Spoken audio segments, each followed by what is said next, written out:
Ja, nach dem Auftakt Mailand Sanremo der Flandern-Rundfahrt am letzten Sonntag geht es heute weiter mit der Königin der klassischen Eintagesrennen Paris Roubaix von Compiègne nach Roubaix, also direkt an die französisch-belgische Grenze. Es gibt einige Favoriten in diesem Rennen. So sehen sie aus, die Pavés in die Hölle des Nordens führt dieser Weg.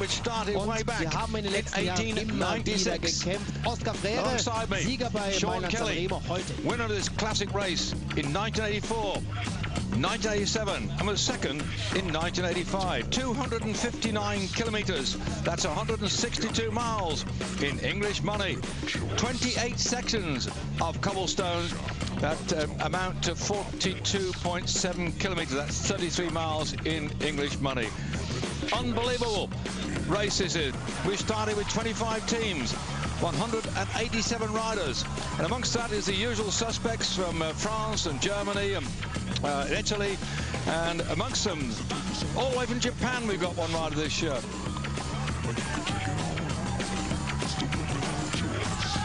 Makes it more difficult, but every year they talk about the weather. If it's bad, they talk about the weather, and if it's good, they talk about the weather. So it will change the race, but I don't think the last 25-30 kilometers it will make it more difficult for the favorites and the stronger riders, but eventually the race will open.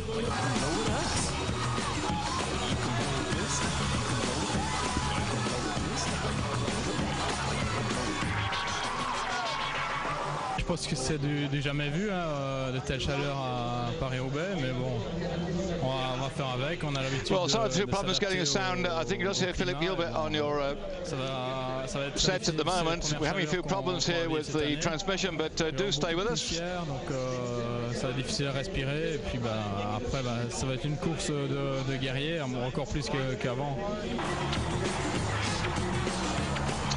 Back then, looking at this finish at Roubaix, where we're sat at the moment in glorious sunshine, trying to sort out the technical problems, but no doubt about it, we've seen some classic finishes here in Roubaix. Let's hear about this one. The same as every year. I think it was a good, successful formula for the last few years. I was always good in Paris Roubaix, but Roubaix is the race of good luck. You need some good for luck to end in front, and if you have a puncture or something in the final, it can already be finished. But my preparation was good. I had one final crash Sunday, but it wasn't affecting my performance. Well, there we are, and of course riding this time round again will be Tom Burnham, and will he survive? Well, we've seen some very interesting finishes in recent weeks as well, and all eyes are on this man Balan. Can he do the goods today? Sarà molto controllato perché tutti hanno visto quello che ho fatto domenica scorsa, quindi sarà difficile per me, però io non ho preso un bel risultato, starò tranquillo. Well, he's certainly a man in with a shout today. All the eyes are talking about him, and nice to hear what he thinks will happen today. But there we are, the man who won last year, Cancellara, undoubtedly wants to make it number 2 on the trot. So can he do it? Well, this man's not riding in the UCI Pro Tour, so he will just sit at home and watch this great race on your screens right now. Again, let's go back to start. Solihull got a bit mixed if you didn't tune on straight away or got the wrong channel up. I don't know what happened, but certainly I'm David Duffield, and here again at my most favourite race on the calendar. This is the 105th then, Paris Roubaix, goes back to 1896, and Sean Kelly alongside me, winner in 1984 and 1986, and again third in 1985. So with the 28 sections of colour phones, we've mentioned already what they're like over the 33 miles, 52.7 kilometres, and certainly the race has exploded right away at the start of the event today. The early hours this morning, we were out there in Compiègne, and Sean, update us what's happening so far. And honestly, all the years I've been on this race, I mean, I've been working with yours for 19 years now, covering every year so far. I've never seen anything like it we've got now. It started out with some 32 riders getting a breakaway after 45 kilometres. How do you rate it and their chance of staying out there?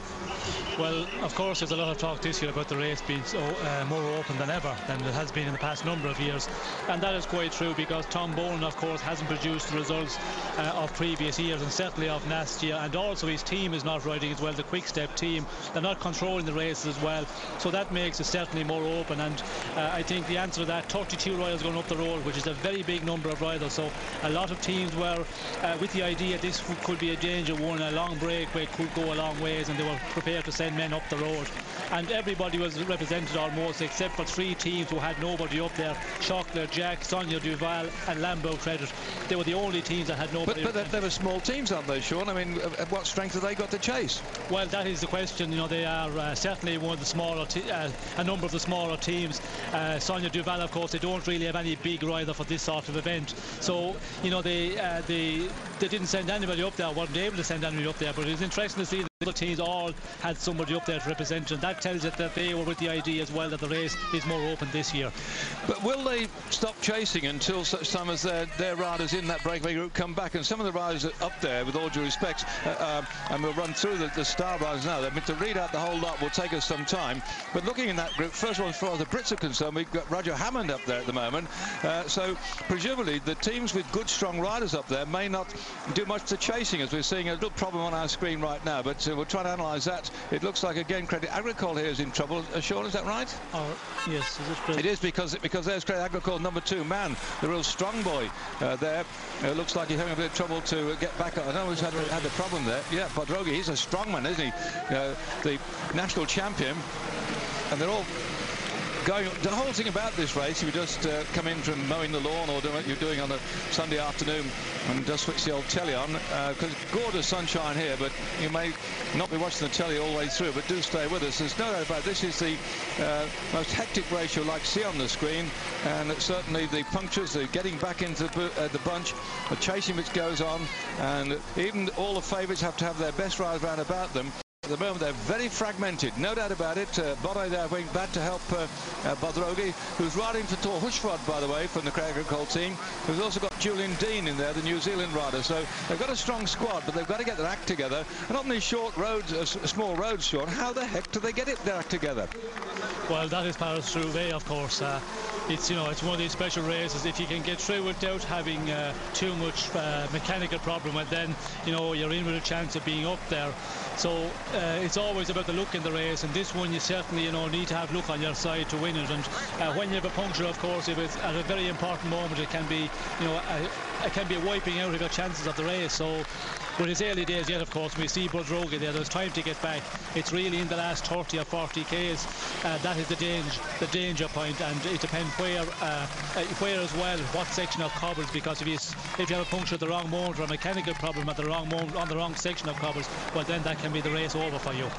And of course, they're riding special tyres, many of the riders on this particular occasion. They come in, they don't use, many of them not using the normal road bikes. They bought bikes with maybe longer wheelbases, with an opportunity to put in also at the front and back tyres with much more inflation in them, much bigger tyres than they normally ride on, to take them over the cobbles. And the mechanics have been working very hard over the last few days, sending the riders out, training on the course, sorting out what equipment to use, and then also waiting to see if the rains were going to come down. There you can see on your screen, very easy to pick out. We've got the leading group at 5:10.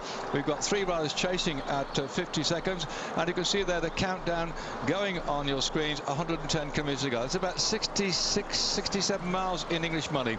So we've still got a long way to go, and a lot of agony for these riders still down the road. Let's go back in, Sean, to those fellows down the road at the moment, and because we've got so many names to read out, I think Kopp was in that leading group, wasn't it? So has he now been dropped off? By the way, sorry about this, our actual monitor, we're up in the grandstand here at Roubaix, is now reflecting all the lights, and we can hardly see a darn thing. So if we get it wrong, please don't shout and send letters off to Cycling Weekly. We're doing best we can to get it sorted, and we'll come back. But Kopp was in that leading group, wasn't he, to begin with, Sean?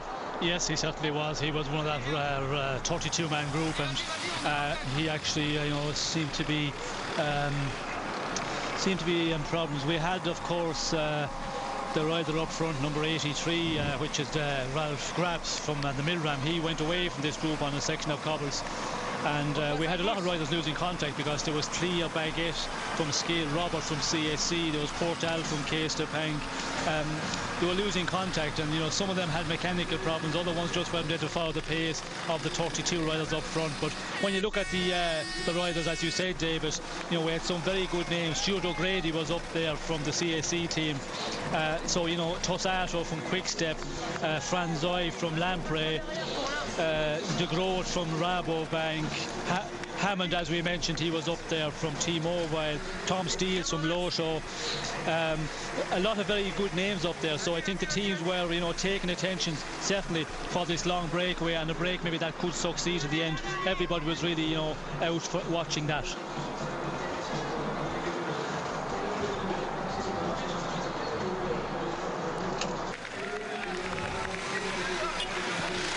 Welcome back then to our coverage of this 105th Paris Roubaix, with the main pack on your screens at the moment. They don't seem too concerned at the moment, with so many teams well up in front at the moment, and so perhaps I think about 20 riders are left at the moment from various teams up in that breakaway group right now.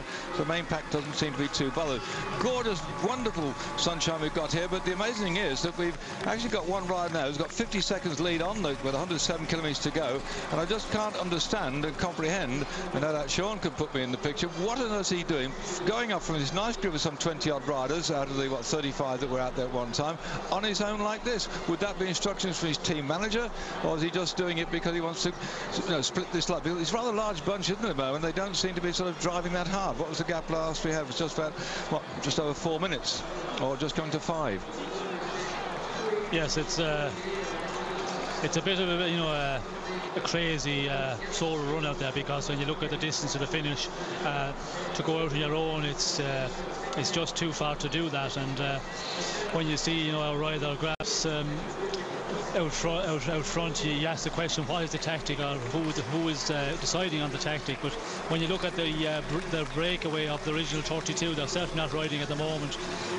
Nobody wants to really, you know, put themselves up on front and start riding. So that's the reason I think Grabs is going to have a go. But you know, it's going to be much too far for him to hold out there. And I think if you're feeling good, if you're going to ride into the final of this race, the best thing to do is to wait until the big riders come up. If you're in the break, which is just about 5 minutes at the moment, of course O'Grady, he's the one who's up there who is in good form, and I think he's certainly going to wait now and see what happens when the main guys, when the big hitters come up to this breakaway. With O'Grady, will he be actually? We don't get much shot of what's going on here, and over the radio tour they're not telling us who they were. There's a rundown, by the way. You people at home can really pick up now who's in that breakaway group. But there's O'Grady from Australia, riding also for this team CSC, and they've got Cancellara, last year's winner of the race in the race this year. Luke Roberts from Australia, another good hitter as well. And so at the moment, do you think O'Grady would be allowed to contribute, or is he just going to stay in that group and wait till the main pack comes up? Or do you think they're saying to drive it on, Stuart, and sacrifice yourself to ensure that Cancellara sits in the main pack and gets a bit of a, you know, an easy ride, inverted commas, because the rough stuff's yet to come? Yes, well, if the problem is if you drive it on, if O'Grady has to do, you know, 50% of the driving or 60%, and there's only a number of riders, you know, who will prepare to pull it around the front with him for an occasion. And we see it last week with Cancellara in the Tour of Flanders. There was nobody prepared to ride with him in the final, and I think that is that's the problem with this group with O'Grady at the moment. Nobody really prepared to ride, and O'Grady is not certainly going to do it himself here at this moment, because it's much too far from the finish, and that's the reason that Grabs is just pulling out the gap at the moment. Well, there's a CSC team coming up onto your screen at the moment in the red and black colours, very famous ones. Those who follow the sport quite regularly will know of them, with Cancellara wearing number 1 on his back as last year's winner, and but they've also got Breschel, I think, and Roberts in that group, haven't they? CSC, have they got a couple in there as well? Sean? Yes, CSC. So, I mean, apart from O'Grady, who's got a chance, would they say, well, O'Grady, take it easy and let Breschel and Roberts do all the work? Yes, well, that would be the tactic, and I think you know that would have been the case earlier on the day, that they were doing quite a lot of the work, and O'Grady would have, you know, been sparing himself for later in the race and hopefully to get into the final. But when it comes to a situation that we have about 20 riders still left of this original 32-man group, and you know, if there's a lot of riders who want to sit on, well then, if you ride with, for example, the CSC riders, Breschel and Roberts, if you put them in the front and start riding, everybody else get told along. You know, it's just too difficult for two men to do that. You need 8 or 10 riders prepared to ride up front here in this group, and as we can see at the moment, they're just rolling around on the front, but they're not really putting along at a strong pace. So there they are, and who else should we pick out from that group, Sean? Because I mean, there's no hopers in there, but likewise we've picked out the CSC teams who got in there, and what about Stills? He's an old hand at this game, isn't he? Yes, of course, Stills. You know, he's a rider who has, you know, done very well in this race. The big question is, you know, has he got it for the final? Will he be, you know, has he got that condition anymore? But you know, up here in the break, it's a perfect situation for him, because they're going to go along for quite a long time. As we see, Grabs has pulled out the gap to 1:15 over what's left of that breakaway, and then 5:10 back to the bunch. So they're going to go quite a long ways more before they're going to be pulled back by the main bunch. So anybody is up there, and you know, anybody has the experience, and certainly anybody has got the legs, it's a good position to be in, because it's going to be very small amount of riders in the bunch, maybe 25-30 riders possibly to come across to them. If they really race hard further on, well then the bunch will split and you could just get all the big favourites. So you have the advantage of getting up there and being up there before the big men come up in the final. Well, it's certainly getting some publicity for his team, and that's what it's all about. And not only publicity on television, but the crowds out alongside the course. This morning when we came out from the start, astronomical, look at the number of people out here, glorious sunshine. This is the Paris Roubaix. Normally the weather is so bad, so grotty, and mud flying all over the place that people are back home huddle up in front of their television sets with the fires turned up full blast to keep themselves nice and warm. Look at them out here in their shorts and their t-shirts and what have you. The dust is flying, that's the worst part of it. To talk to us about the dust then, Sean. You've ridden under the mud, you've ridden under the dust and what have you, but the average viewer back at home was just switched on, found this race on their screen. Just what's it like riding through the, apart from the cobbles, through the dust? Well, of course, the dust is, you know, it's a majorly difficult one. When it's really dry, like it, you know, has been over the last couple of weeks, and today, of course, you know, the dust. First of all, you're inhaling a lot of that, so you know, you have to take in a lot of liquids. Of course, that's very important. More important, like today, compared to when the weather will be much cooler and maybe, you know, a bit more damp. So, and the other thing is the danger as well. If you have a mechanical problem, you're trying to come back behind the team cars, well then there's moments there where you can't see nothing because there's so much dust coming up from the team cars. And also in the main bunch, if you go back 40th, 50th position in the bunch, there's quite a lot of dust as well from the Royals out in front. So, you know, visibility is quite poor there. So, you know, it makes it more dangerous in one way, but then with the dry cobblestones, it makes it that more safer because you don't slide around as much. So it's an interesting one. I think we will definitely see more riders in the final today because of the good conditions. Looking now at the front of that main pack, I can see that we had the CSC team getting forward. They got 3 riders down there in that breakaway group, and also it looked as if they got the T-Mobile, who got Grabsch, and of course Britain's Roger Hammond in that breakaway group. Andres Claire's going rather well. They seem to have gone to the front, and Quickstep also began to put some men at the front, but they've only got Tosato and Van Impe out there at the moment. And the big one yet to come, of course, is when we go through the Trophy to Arenberg, and it's going to be the next of the big threats. Do you think they're going forward to try and pull back that breakaway group, or they just make themselves safe when we go through this Arenberg forest, which is horrendous? Well, I definitely think it's safety. You know, you have to stay with the team up front, and you know, your leaders, you have to look after them, make sure they get onto the most important section of cobblestones in the front, in the top 15 riders, 20 riders, and that's, you know, where we see the CSCs. I think they're rolling along the front, and you know, just getting ready for the moment when they have to ride in front to keep their leader Cancellara certainly up there on the front of the main bunch. Just taking the atmosphere of this, the Paris Roubaix. Look on your screen here, our breakaway rider in the centre of the road. You can see the grass is growing here at the right at the moment, and that, by the way, there are big rocks from time to time that bang into the stump of the following cars. He has to choose the best line to go as he comes through here, and he will go from one side of the road to the other. Meantime, he's bouncing up and down on these cobbles, and it's indescribable. But look at how his arms are going now. You imagine riding on these conditions, but he's going to ride over the cobbles, covering something like 33 miles of cobbles, and there he's trying, I think, to find on the centre of the track at one point there, Sean. Was he trying to ride on the grass to take some of the bounce out? I thought was always the cobbles were bigger in the centre of the track, but now the grass has gone somewhat, but he's staying more or less in the centre. Well, of course, the centre is the best place, especially if the weather is wet and it's slippery. Well, the centre is the most safest place, because you can see the centre is quite it's quite clean there, where if you go to the left or right there's a lot of mud about, and if you ride there you can start sliding around a lot. But today, of course, it's a total different situation, because it's so dry on the sides. A lot of the riders will be riding right off the cobblestones on the grass, but the problem there is there's times where you run into there's grit off in the grass and in the clay, in the sand, and you can have a puncture very, very easily. So the safest place to ride is certainly on the centre, but not the easiest place. When you ride on just a little bit on the edge of the cobbles, a little bit off, as we see the rider here from Escatel, that's a little bit easier, and the riders, when you start getting tired, you're inclined to do that, to make it anything to make it a little bit easier. Start getting tired. Come on, we've been racing, or they've been racing since what, 11 o'clock this morning. That's Central European time, and that's been what, 1, 2, 3. 1, 2, 3, 4. That's 3.5 hours, and they've got something like what, 6.5, nearly 7 hours in the saddle. So they should be almost. Oops, there we got the problems again. Oh dear, dear, dear. Lots of riders still in this pack.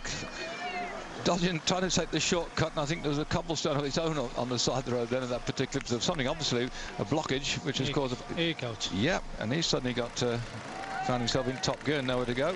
Well, I think it's a situation again, everybody trying to get into the corner as close to the front of the bunch as possible, as we can see here, going on to a section. I think fighting going to that corner, and riders coming up on the left and right, and at a moment it just gets too tight and somebody has to get cut out, and they go off the brakes, and that's what we see there. It just got blocked a bit, and luckily enough nobody seemed to have come down.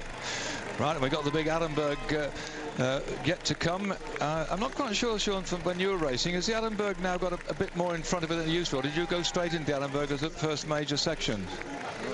No, it was Troisville, which was the first section today. Right. That was during my career as well. It was the first section. Although the other sections have changed about a bit, and some of the sections are lost, which we see over the years, and new sections come in.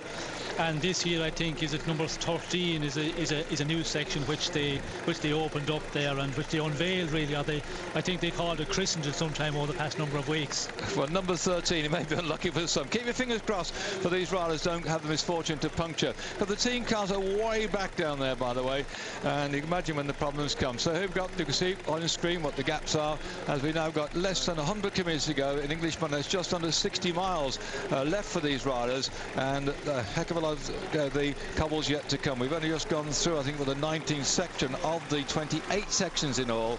Just then, spare a thought for the effort that these riders are putting in, and they'll all be trying to do team tactics. For conversely, it's not need to do team tactics in a race like this, is it, Sean? You can't get, when we start this morning with 8 men per team, you're going to probably have rely on 2 or 3 of them after a while in these conditions.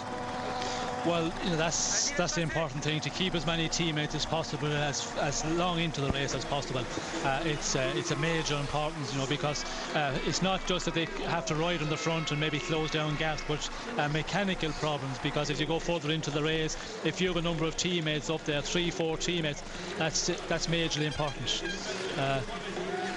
Problems then for the quick step riders, and this number 18 seems to come to a bit of grinding halt, and that's Wayland's, one of the helpers for Tom Boonen, who is desperately looking to do well in this particular race. Tom Boonen, number 11 there for his team. That's what he has, the number 11. His number 1 that shows you the team leader of the team, and Tom's up there at the moment, and that's one of his teammates. But they do have again in that breakaway group from Quick Step, Rossato, number 15, and Van Impe, number 16. 2 very good team men who can obviously help him if he gets up to them, or keep the thing going if they choose to work that out that way.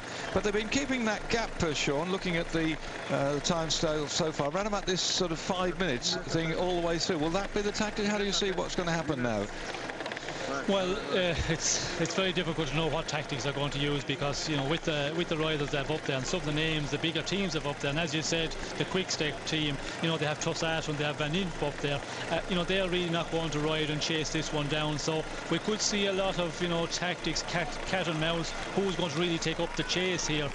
So again, this gap could hang out there, and at around the 4 minutes, a little bit more, they could stay out there for quite a long time if there's not a number of riders or a number of teams, let's say, who are prepared to start chasing.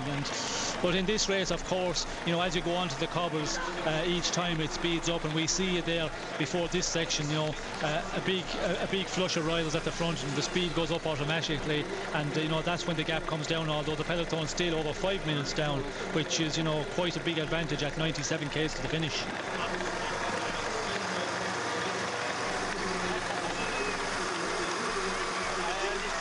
Well, this leader out on his Todd. Again, I suppose, Sean, there must be some advantage in this with the wind not being so strong. In fact, there's practically no wind when we look at this morning. The flags that are hanging there at the moment. Some of the conditions we've had in past years when there have been strong crosswinds and so on, and the rain chucking it down, that one man on his own could survive. Well, by the way, sorry for interrupting there, Sean. Everybody can see there the pit heads and the. Now there's no longer digging coal out from underground, but when you see the cobbles, as we're going to a short break now, just let me put a word in for why you see these cobbles here. They were actually put down over 300 years ago when the area you're looking at, and we're going through now, is very much the coal mining centre of this part of the world, and so those cobbles were for the big trucks to go backwards and forwards, but right now they're for bike racing on. Got it.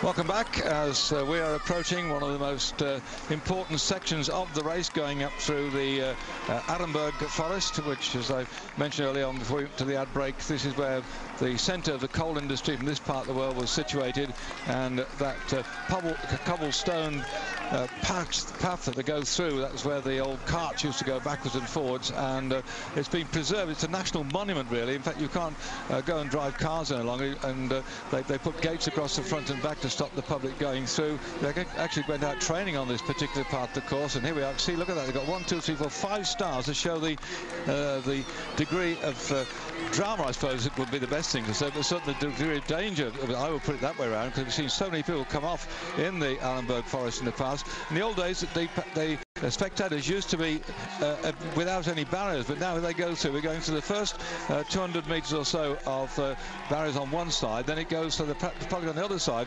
and we will just take us through this particular bit, Sean, then we'll just let the race come through it and just savour the whole atmosphere. Sean, what's it like bouncing through here? Well, of course, the lead into this one, just as you're coming into this one, you can see that bridge there just in the background, and when you're in the bunch, of course, it just goes crazy, and there's a big sprint onto it, and that is most dangerous, because if it's a little bit wet, and even on the cobbles here, which are very dry today, it's still going to be dangerous in the bunch, but on your own out front, as we see a one rider on a smaller group, it's much safer. But Arenberg is a very bad section, and the cobbles are in a really poor state, very, very bumpy, and we see the barriers here in the beginning. There are barriers at both sides in the beginning, and then towards the middle of the Arenberg they're just at one side, and that's to allow, if there are crashes, the cars can go around the riders, and then to the end again, the last 200 metres, there are barriers at both sides once again. Yes, we had the problem, haven't we, in the past then, when the barriers on both sides, that the cars blocked it and the riders couldn't come through. Yeah, as we can see here, there's no barriers on the right hand side of our screen, so that just it gives a space. If there's a lot of crashes and a number of riders go down, the riders can get around on the side off the cobble section, and also for the cars, so it's a safety point of view as well. And as we can see, there's no spectators allowed into that section where there is no barriers. What was it like when you went through when there were no barriers? Did you have to dodge the people standing on the side of the road? Yes, well, of course, when you have the opportunity to go off the road a bit, and a lot of the riders would just go behind the spectators, but it's so dangerous because a spectator can step right or left in front of you and take you out. So I always try to stay on the road, on the cobble section, because it's more difficult, but it's definitely much safer. Well, there we are, the spectators enjoying in this summer sunshine. Gosh, it's only early April, isn't it? An amazing weather condition we've got here at the track where Sean and I are sitting, waiting for the race to come in eventually. There's lovely road track here. with the spectators coming round. They're having their own little race or something going on at the moment. It's gorgeous conditions. People watching what you're watching on the enormous great screen, and it certainly is an amazing. Maybe saying that global warming is bad, but in circumstances like this, I think some of the riders, I'm not quite sure whether they would prefer to have it under wet and drafty and dismal conditions, or under the driver getting here at the moment. Whoops! There we are. There's nothing as a bouncing. They go on. What do you do here, Sean? Do you put in a big gear to go across, or do you try down to go into stay them? Because they said your chain bounces around a bit, doesn't it? Well, of course, to ride all the cobbles, you have to ride a little bit of a bigger gear. If you ride too low gear, well, you know, the bike starts jumping about a lot. So it is a place where you have to use quite a heavier gear, and it's the big riders, of course, the strong riders, the sprinters, and the big rollers. They're the guys who perform well here. It's not often we see a very light rider able to do well in Paris Roubaix. There is someone who can get across them, but in general, it's the big, strong riders who perform well in this race. Is that strength to do with I say, putting the big gear, or not to do with the actual weight there? Because certainly people like Balan is quite a tall guy, and you know, we've got a number of big tall riders in there as well. Boonham is a big tall guy. Is that an advantage then for the big heavy riders? And of course, this is a race where there's no hills, is there? Yes, well, if you have the weight, of course, it's, you know, it helps to keep the bike a bit more solid on the cobblestones, and it doesn't jump around as much. So that is certainly an advantage. But I think the power is the most important thing, that you can power the big gear over the cobble sections. And here they come, the riders in this very critical part of the race. The main peloton have still got to gap about 5 minutes to the 20 or 30 or so riders who left that breakaway group, and one rider on his own. And right now, those who intend to do well when we get to finish in Roubaix have to be up near the front to make sure they're not brought down in the crashes. The teams will be round about them, but every man for himself now. There you can see the wheels being held up, by the way, because there are times when you puncture along here, you've got to ride through on maybe a flat towards the back end and look for a mechanic with a wheel, because punching at this particular part of the race could be very, very nasty indeed. The race is really now opening up. When they come out the other side, we'll just see then if they're going to keep the pot boiling, or whether they're going to sit back and wait a bit longer, because this could be a critical point as the riders now come through the forest of Allenberg. Look at the spectators with the flags. There's a trek from Brittany. We were talking to some people yesterday, come all the way up from the Basque Country. It's a great international spectacle of cycling supporters who come here, and there's no animosity between them. They just enjoy the atmosphere, not only here in the race itself, but last night when we were in Compiègne, the bars were there, there's a bike race going on. This is an absolute wonderful time. We will shot at commentator for a moment as the riders are now coming down left, right and centre. You soak up the atmosphere of this Paris Roubaix.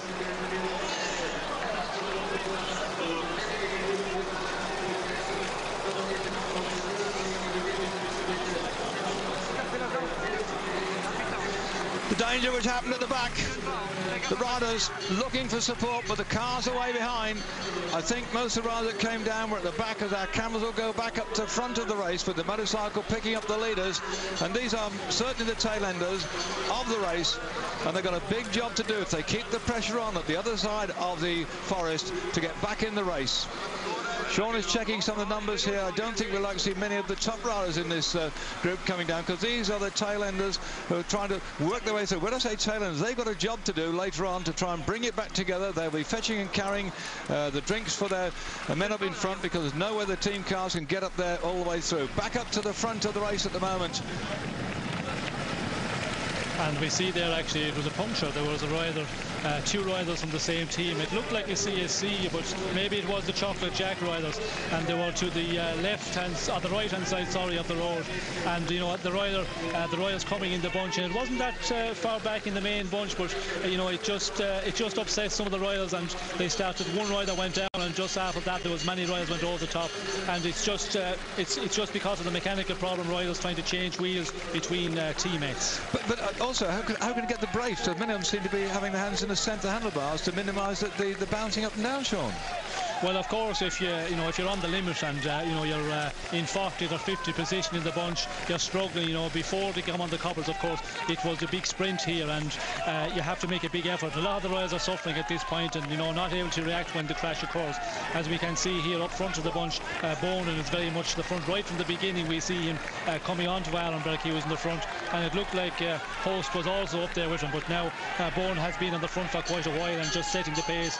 Certainly the safest place to be in Arnborough, because you're out of danger and you ride your own pace and you choose your own line across over the cobblestones, and that's very important. And the 2.46, they look like they've broken a bit of a gap on here, and one of the big riders from Credit Agricole beginning to slow down quite a bit. But Hushfeld, I should think, of all the top riders from that team that should be up there, looks like he's had trouble with his gears as much as anything, because they changed jump all over the place. But Bowen went through there, and that might be Cancellara alongside him. Certainly one of the CSC riders has gone through looking rather comfortable. There we were saying about getting liquid down here, having been through the dust and what have you, and all the teams have got people out there. The management of the teams, the structures where they put people out, the planning which goes into this well in advance of the teams to make sure their riders are well looked after. Yes, and Tom said, I think Tom wants to keep going, doesn't it? Well, he's looking about to see what's what's the damage, I suppose, and see who's there at the moment, and that will be very important now. If there's a group of riders up here who decide to just ride on and keep going here, if they start looking about, there's so many riders going to come back, and then we're going to see that situation again. Who's going to take up the chase? So if they can keep going up front, and we see there's about maybe 12 or 15 riders in that leading group of Bonan. Is it worth going though, because we've got a group of maybe 25 riders down the road? Is it worth now on this occasion, rather than waiting for some of your chaps to come up down? Because Bonan had out there in that leading group to Sato and Van Impe. Would he say let's go on, because some of the riders with him might have also riders up in front? Could this be the decisive point?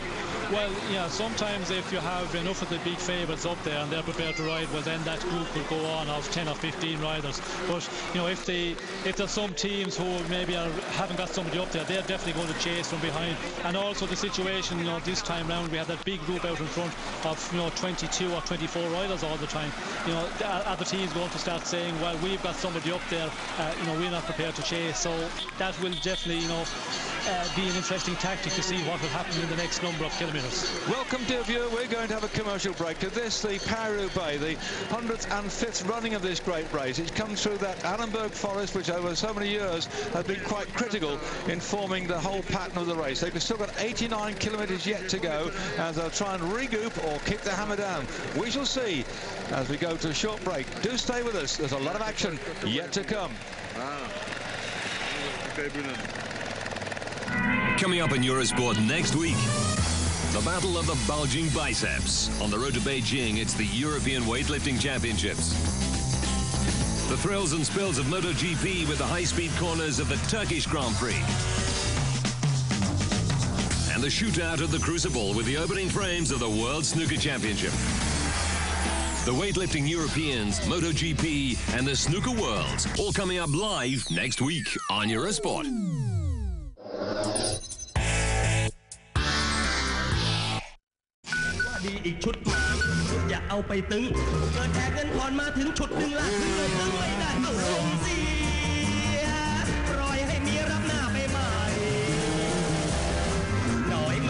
เจ้าของบ้านชิดหน้าด้านมาทวงห้อมล้อมเจ้าถาดน้ำปลาเกิดพร้อมเข้ามาห้อมล้อมเกือบ2กันใหญ่เลยลงเสียเอาผ้านุ่งเมียไปจำนำให้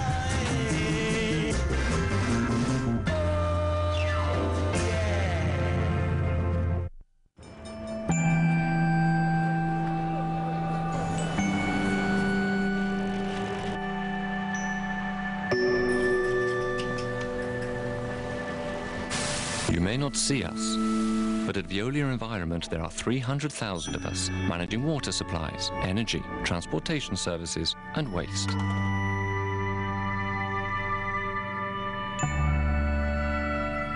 Veolia, the environment is an industrial challenge.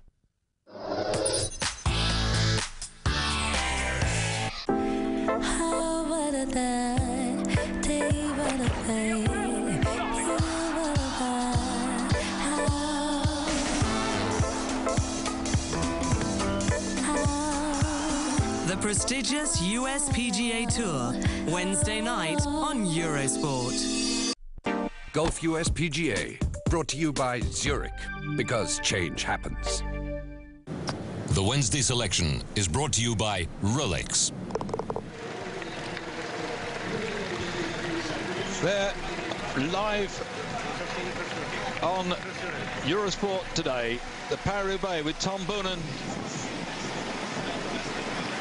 with a group of, I think, probably maybe about 40 or 50 riders forming after the Allenberg Forest, and still in front about 25 down the road. We'll pick up the numbers. We'll come back in a minute.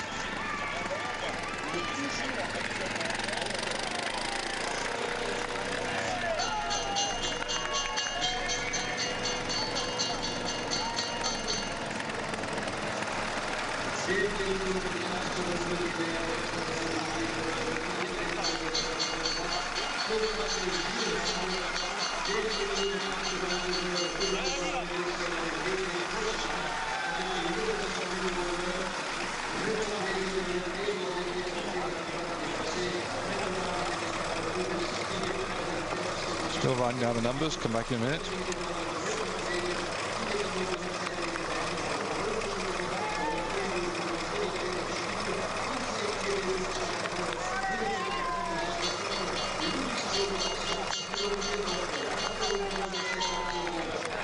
What a picture.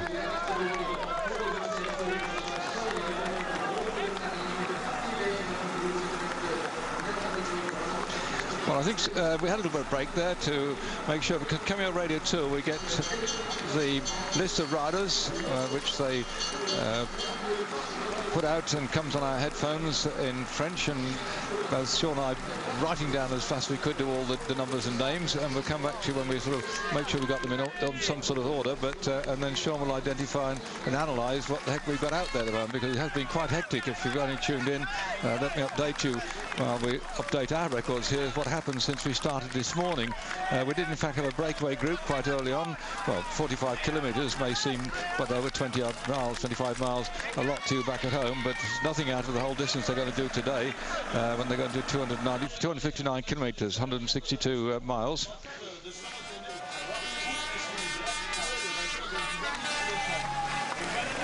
Just more information coming over there. So certainly we had a breakaway group early on, some 32 riders. There were 19 teams out of the 25 teams in the race were in that breakaway group, and so that for a large extent they, I won't say they let them go, but the maximum lead we had was something like about 4.5 minutes when we had one breakaway rider go off on his own. Grabscher went away, and he's the rider who's been sitting out there doing quite a good, useful job, but the race hasn't really erupted behind, so now they're starting to run. Here is Grabscher, and I think maybe his moment of glory won't last much longer, but before the 20 or 25 riders from the original breakaway group come back and pick him up, and the rest fall behind. Just quickly, looking down that breakaway group, I'll name all the riders that went in that first group, because here 85 kilometres to go. I think he's blown his basket here, so that you, if you just come in from, let's say, mowing the lawn or taking the dog for the walk, the early breakaway group we had from TSC, Brescia, O'Grady and Luke Roberts. A very useful group there to have, particularly O'Grady and Roberts in there for Team CSC. From the Quick Step team they had Sato and Van Impe. From the Lampre Fondel team they had Franzoi. From the Rabobank team, only one rider. They were not very happy with that, I don't think, because their top man Flescher should be in with a shout to finish in the top half dozen at least, and they only had De Groot up in that breakaway group, but he was there to represent the Rabobank team. From France de Jeux they had Ludovic Auger, the team that has at number 41 Gouzdon, who won this race some years ago. So Auger was there from France de Jeux. From the T-Mobile team they had Grabsch and Clear, and also Britain's Roger Hammond in that breakaway group to begin with. From Predictor Lotto, Tom Stills, the old warhorse himself, he was in it together with Van Amelgamate. And from the Cofidis team, Valentin, and from the Milram squad they had Rolf Grabsch. There were 3 riders in there from School Shimano, Brackett, Gozinin and Loletier, but they're much more the smaller team, and I think they just went out there to get a bit of early publicity, hope to go an early break and keep somebody out there for an awful long time. And well, they certainly succeeded in going with that 35-man breakaway group, but they also had it with them from Buk Telecom, Putsep. From the Discovery Channel there was Bileka. By the way, Discovery Channel also got Steve Cummings riding with them today, so I don't know if you're going to see much of him, but certainly we've got two British interests in there between Roger Hammond and Steve Cummings. So their only man from Discovery Channel in that breakaway group was Bileka, and from the Liquigas squad they had Petito and Williams. From Case de Pagna, Portal and Royas. From the Gerostana team, Fodden and Kopp. And from the AG2R Provence team, Pouillet and Urso. The Euskaltel riders, well, they don't normally go very far, the riders from Spain. They give up by the time we get to the first big feed station, but they managed to put one rider in that breakaway group, and that was Irondo. And the other team represented in that breakaway group was the riders from the Villenskov team, and Galak and Ola Pollock. So there were one or two hopeful riders that went out with all the early breaks, mixed up with some very good and extremely competent riders, people like Roger Hammond and Andres Clare and Tossato in there, Van Impe, O'Grady, Roberts, Breschel. So we've got a smattering of maybe about 6 or 8 riders, quite competent, strong riders who could last the distance, with a lot of other riders who just went out to get their name on the sheet and get some publicity for their sponsors. Often happens that some of the lesser riders go out to make the race and it forms after that, but it's taken some time to sort it all out, and having come out of that horrific Allenberg Forest section, it's beginning to reform itself, and Sean's been busily writing down all the names and the numbers of how it is. What's the formation now, Sean? How do you see it? Well, of course, we have still that breakaway, but the gap is coming down very quickly, and we see just after Allenberg there the gap was 250, and it's coming down, still coming down quite a bit. But the group of Bone, of course, there was about 24 riders after the sole breakaway rider of Graps. And we named them a bit earlier on, of course, and some of the favourites are up there. But then we have the second group on the road, which is containing Bone, is up there. Van Petegem, Cancellara, Mikkelsen, Fortunari, Fletcher, Horillo, Gilbert, Monjan, Bernucci, Lukemans, Shieldix, Backstead, Pozzato, Ballan. Some of the names that are there in this group, so most of the favourites are up there at the moment, and the interesting one to see, will they keep riding? We see there's some of the lower riders who are trying to keep it going on the front, so they are certainly Van Summen was one of the ones who was riding and pulling along on the front of the group of Bone, and the gap, as we see, it is coming down, but not coming down as quickly as it did before the Allenberg, and that's where the pace really went up. Everybody was pushing to be in the front of Allenberg, and of course they went through Allenberg very, very fast, and that meant the gap came down quite a lot. Well, between Allenberg and the next length, there was some 6 kilometres of racing, and then after another 7 kilometres, and another big gap opens up after that. So we got one or two gaps where the road surface is more a lot smoother, and certainly gives them a chance to get their act together and reform. What happens to the people at the back, though, Sean? I know you were racing up in the front, what, six times you rode it, but what happens to all the chaps at the back now? They sort of say that's enough and climb into the cars, or do you still soldier on? Because it must be a bit much to ride all the way through to the finish. Well, we'll just pick that up again in a moment as the race is settling down.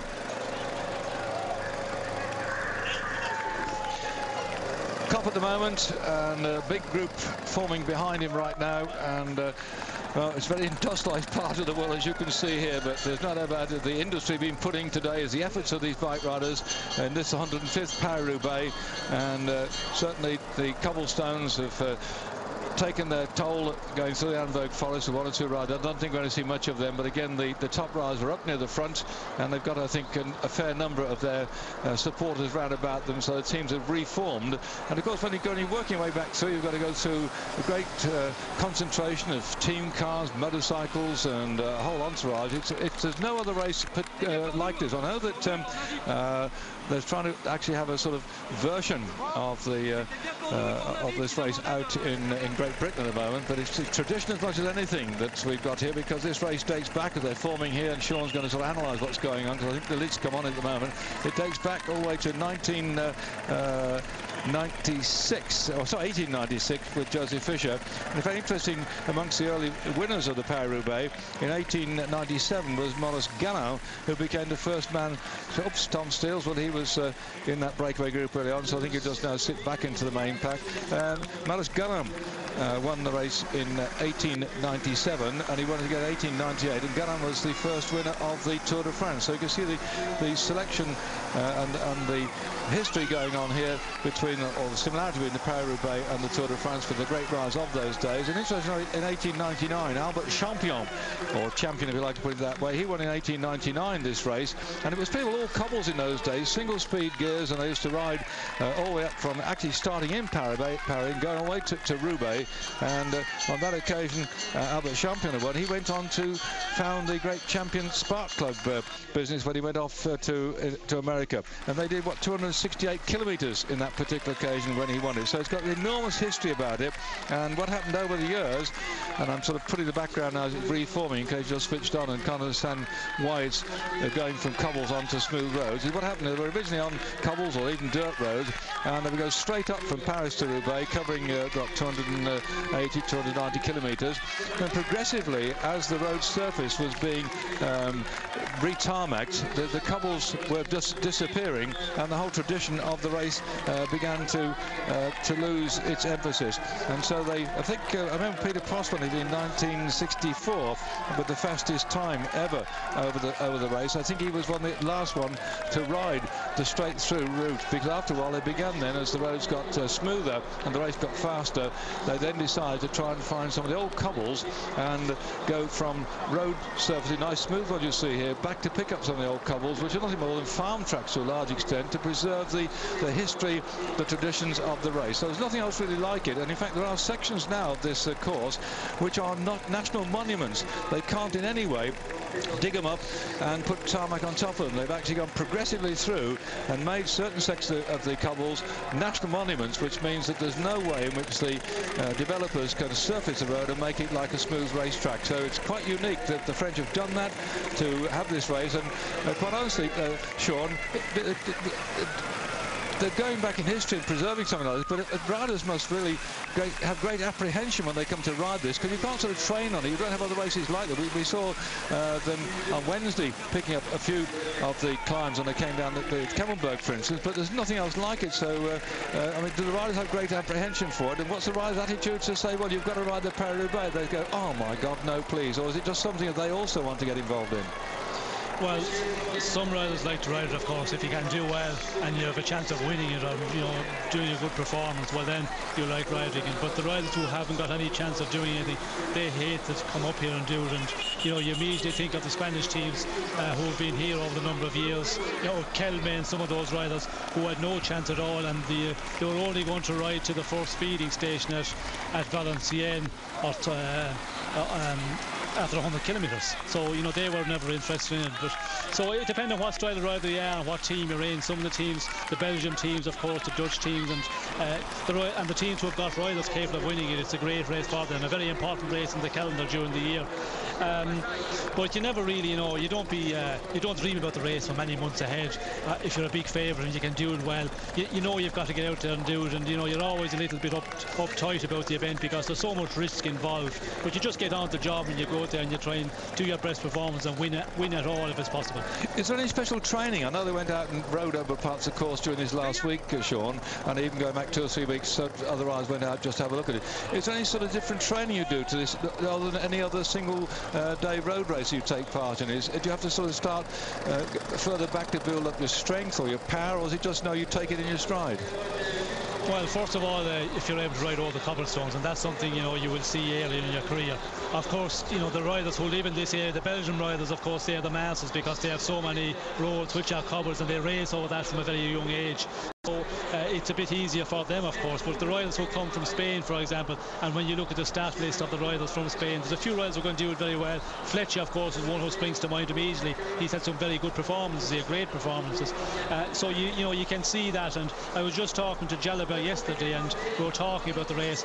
And he tried in the beginning of his career, and he made a number of sections of cobbles, and he knew pretty quickly it wasn't for him, and he decided, Paris Roubaix was never going to be a race that he could possibly win. So you find out quite quickly, and if you're a rider who can ride pretty well over the cobblestones, you can improve, and I certainly had to improve. I remember my first year I was down 3 times on the cobble sections in crashes, but over the years I developed the technique to ride over them and became one of the best riders to go over the cobble. So it is possible to improve, but in the beginning you have to have that flair to ride over cobblestones.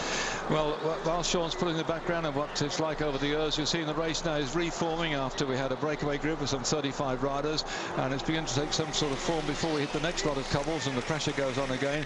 And as Sean was saying, you need to have the experience over it. So just let me, for those who are not great followers of cycling, I will follow on what just Sean was saying. As we can see now what's happening on your screen, you can read from there. In fact, the fellow called Roger de Vlamic, and I'm sure that Sean would have a thing to say about it, he actually started this race 14 times and he finished 13 times out of the 14 that he actually took part in it. And if you go through what happened to him in all the years, he first started 1965, then he was 5th, 1970 2nd, 1971 7th, 72 1st, 73 7th, 74 he won again, 75 he won again, and in 76 he was 3rd, then in 77 he was 1st again, 78 he was 2nd, 79 he was 2nd, 80 didn't finish, then 81 2nd, and 82 6th. There was a man who was always up there in the top 10, in fact the top half dozen in the 14 years that he rode the race and finished 13 times.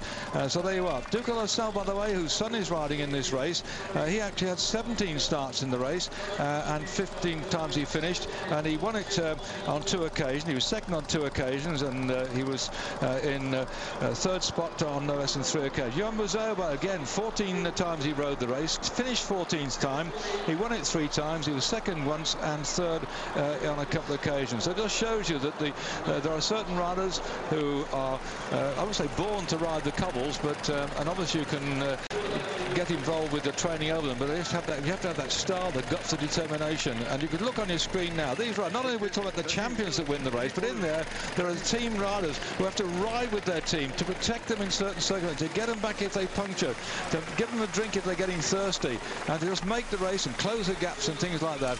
This, the Paris Roubaix, there's like no other bike race like it, because your teams that you select riders to ride with you, again, they have to have it the way of riding his cobble. Look at this way his bike is bumping up and down, the handlebars going like that, and you're going to ride this bicycle like this for the thick end of what, 5 miles, 6 hours, and you've just got to be attuned to it, and some riders can and some riders can't.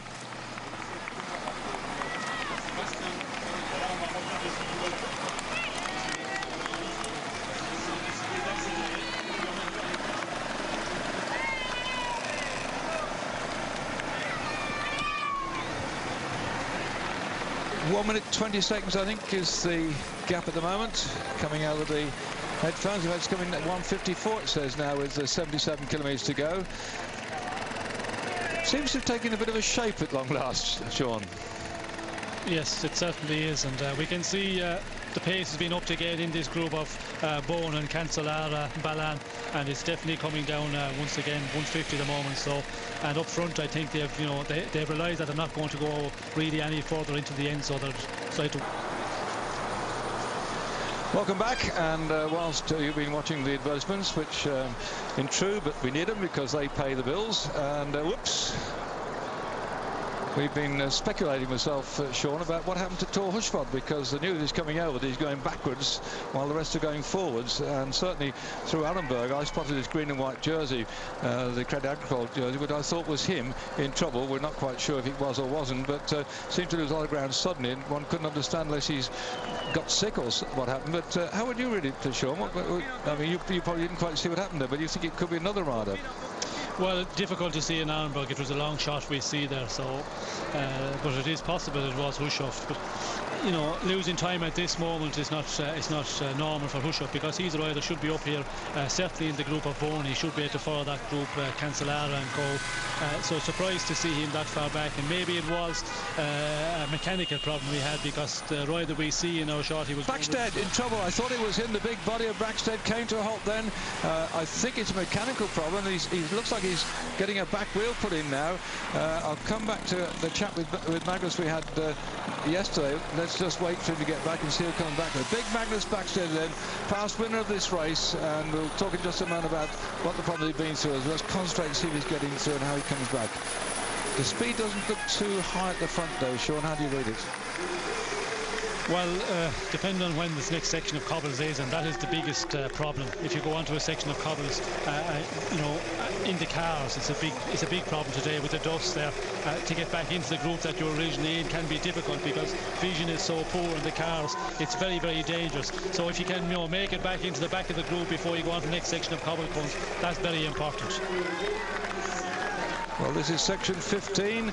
184 kilometres have been covered. It's 2.5 kilometres. It's quite a long section they've got to go through. So Magnus Backstedt now fighting his way back. Magnus Backstedt, winner in 2004, having to fight his way back into his pack. But also, the thing is, Sean, how can they, I mean, they've all got radars and what have you, but how can you reorganise a chase from the rest of his team? Well, first of all, they've got to have a team. Yeah, well said.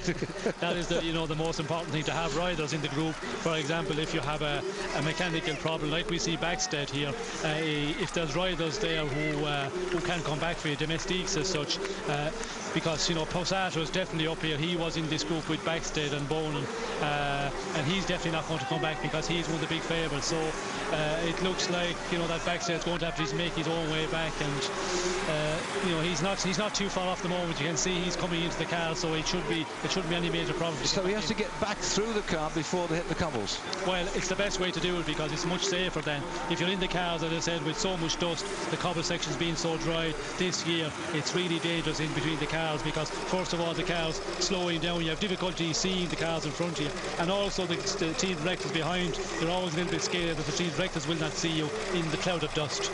There you had a good shot on our cameras of the cobbles on this, the infamous Hell of the North, as it's called, as they bounce across the cobbles, and the cars behind of Magnus Backstedt fighting his way back into the main pack.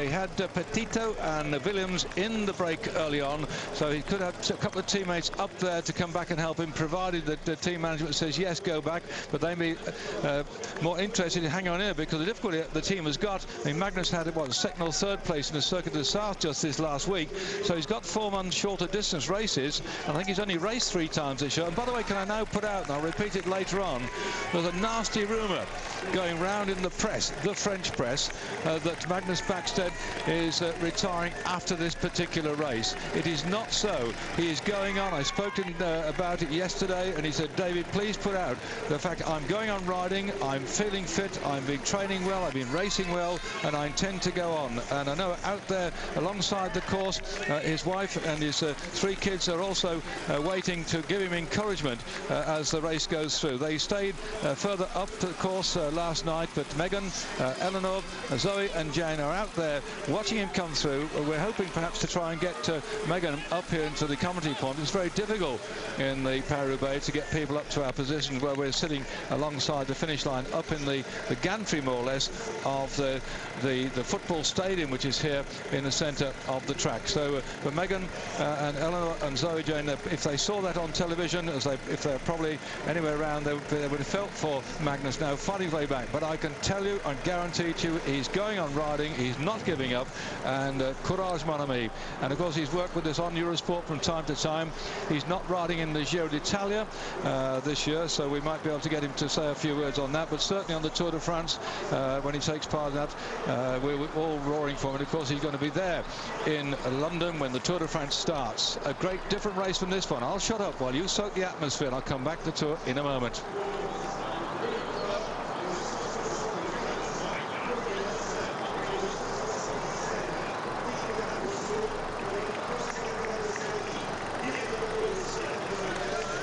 This, the Paris Roubaix, what a great difference we'll see in London for the start of the Tour de France, and I hope you'll join us there on that particular occasion. And keep your fingers crossed too for Bradley Wiggins and David Miller, who could do well in the prologue time trial, which goes straight past Buckingham Palace, and I hope Her Majesty has noted it down in her diary and will be there with Prince Philip to sit up and watch the race go by. I'm not sure if that's going to happen, but Viscount Linley, Lord Snowdon's son, is quite interested in cycling over there. I met him many years ago. In fact, Alex Moulton has got a picture of Lord Snowdon with in the back of the bicycle, the Moulton bicycle, sitting in one of the on the carriers at the back was young Viscount Linley on that particular occasion, and he went on to become very interested in bicycling. We're not quite what's going to happen to the royal family, but we're going to have the Tour de France in London. And if you're enjoying this spectacle, it'll be very different by the time we get to the Tour de France. But do note in your diary, come down, make yourself some accommodation, because there's going to be absolutely, what they're saying, 500,000 people watching the start on that particular occasion. And Magnus Backstedt is looking for it too as well. We had him on Eurosport, so we went round and did part the course and interviewed him on that occasion to build up the interest in the Tour de France. We hope that Magnus gets back as they now this 14th of the 25 lumpy bits that they take part in during the Great Paris Roubaix.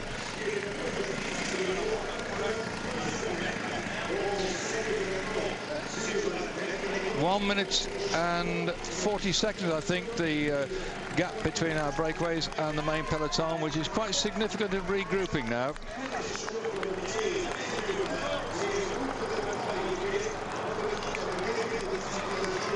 Looks to me, Sean, they're all strung out. The hammer's gone down now, hasn't it? There's no sort of group following, is there? All strung out. Look at this. Yes, it certainly has, and you could see that over the last section of cobbles. It looked like some of the Lotto riders, as we can see here on the front, and they're really turning up the volume, and it's stretched out the peloton quite a lot. We see, as you said, David, the peloton in one line, and that tells us that you know, the speed is really on up front. Lotto have, you know, 4 riders here, as we can see, and also they have the 2 riders up front. We have from Lotto we had Tom Steels, of course, up front, and we had Van Avermaet up front. So, you know, the team is very strong. And Quick Step, I haven't seen as many riders in the front of that this group of Bone, and so I think, you know, they're decided to take the race and put the screws on it and turn up the volume, and it's really broken this. We can see there's gaps appearing, and riders starting to lose contact out of this main bunch of maybe what we can call the rest of the peloton. So, is that just they take it in turns to put the hammer down at the front, or do you think they've, once they've gone back for a breather? But Quickstep certainly were doing quite a bit of work before. Do they take it in turns, or are they suddenly running out of steam? No, I think we see the Quick Step, of course. We see Bolden in Arenberg. He was on the front, and then we see a teammate of his. But there was never really a number of riders in the Quick Step on the front. And here we see, you know, the Predictor Lotto team really, you know, taking the race by the scruff of the neck and just turning it up and really blowing the main bunch to pieces here. And we see just a moment ago a number of gaps appearing and riders losing contact with the main group. I think Lotto, you see, they see it's the moment to start making the race difficult for everybody else. And with 4 men in this group and with the rider they have, of course, you know, when you look at Host's performances last week, definitely, you know, he's in with a big chance here today, one of the big favourites, because he can ride Paris Roubaix very, very well. So with 2 men up the road and 4 men on the front of the bunch, I think it's the moment to really start blowing the race. So Lee Foster is the man who nipped down the bookies and put the money on. I suppose they've closed the books right now, but he finished, what, second, twice, 3 times? I was digging my book somewhere. I mean, he's been there or thereabouts. It's certainly an event which he would go out to win, but I think as far as Lee Foster's concerned, it's going to be an opportunity for him to probably get what he's been trying to get all of these years. And yes, look at this, they're sprung out in penny numbers. Now, would also somebody back there recognise maybe Tom or is going to a bad patch, or somebody else is not good? Because it does seem to me that they've recognised here, yep, that there's some reason to attack, isn't there? Well, we see it now. Fletcher and Host, as we're talking about the Lotto team. You know, the Predictor Lotto team, you know, they really just made the race difficult for a number of kilometres there over the cobble section, and now we have Host out in front, but Cancellara is in, you know, up close with him and just, you know, watching it, and that's something you have to be careful with now with teams who have got riders up front. They can start attacking, because with a rider or 2 up front in the leading group before they get caught, this is the time where you have to be careful that some of the big favourites don't try and hop across to their teammates out in the breakaway and then go on from there. Well, Hoster must be feeling a bit sore from the fact that now the Tour of Flanders, which we brought you on Eurosport just a week ago, he was beaten to the line by Alexander Ballan on that particular occasion. It was a 2-man finishing sprint at the end of it all, and he finished in the worst spot, which is second. He's had more than soft mixed second place in his life, and I think right now he's saying, I'll go for this one as well. But Phil, let's settle down here, Sean. It's developed into quite, there they come. The cavalry's coming by the looks of it.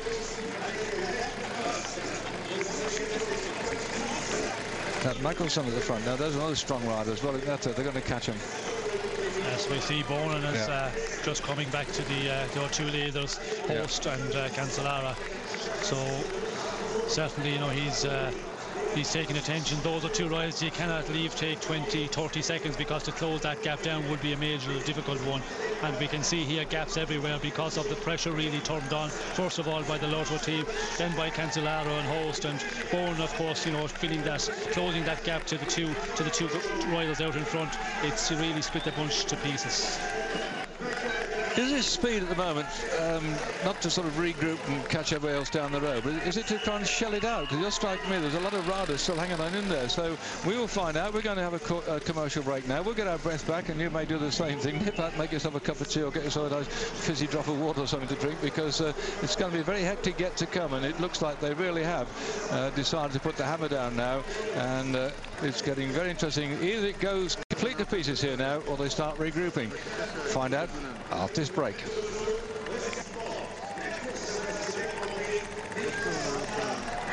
Welcome back.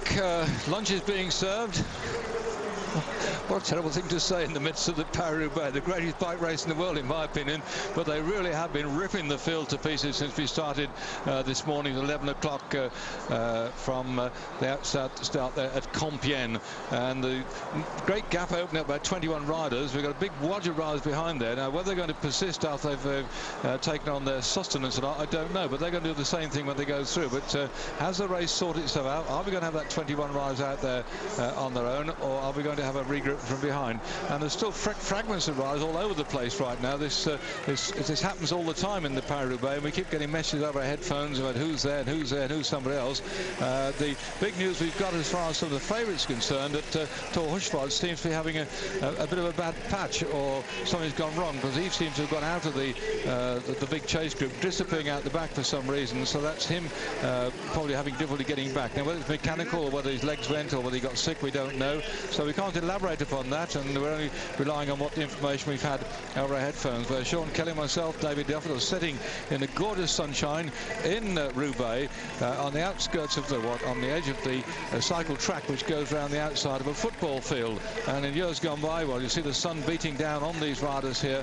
We sat here and shivered. I've sometimes had 3 layers of trousers on, and God knows how many tops as well, gloves, woolly hats and what have you. And in fact, many years ago, the cold wind came straight across the football stadium into the point where we were commentating from, and it was so bad in the end, after 4 hours of commentating, I completely lost my voice. Stand up there, the man at the back who cheered. I did, honestly. I couldn't speak the last few words, and that was it.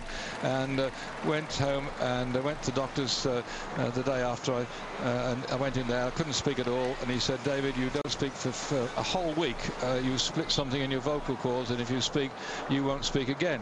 So that was it. And well, today, what a difference it was. We thought we'd have to get ourselves in our bikinis almost, and certainly Phil Liggett has turned up here to do his commentary for the Americans, and he's got shorts on. Phil Liggett is sitting just a little bit from me here with Paul Sherwin commentating for the Americans, and he's sitting in his shorts. Another man in shorts, by the way, as Sean's now analysed what's going on here. So the rabbit from me is to let Sean sort of reform what's happening with the race. That also this morning, as we were out there at the start, the shorts being worn as well by that great Cameron Graham Watson, who goes on a motorbike with Luke Evans.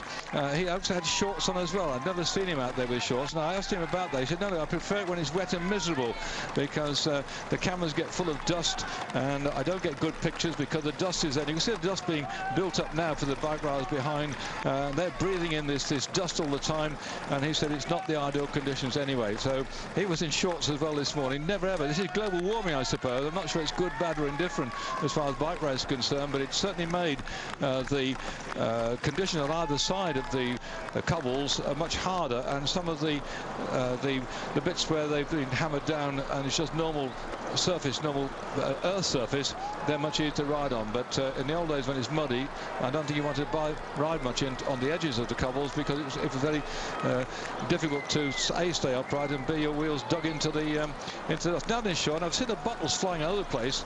We did see the other day in the game for Evergum, the bottles flying all over the place, riders braking and to miss them and coming down, and they're very dangerous things. And wasn't it yesterday when we found out about the Discovery Channel, they changed the bottle cages on this occasion to stop the bottles jumping out? Did you hear that from the team mechanic? I did.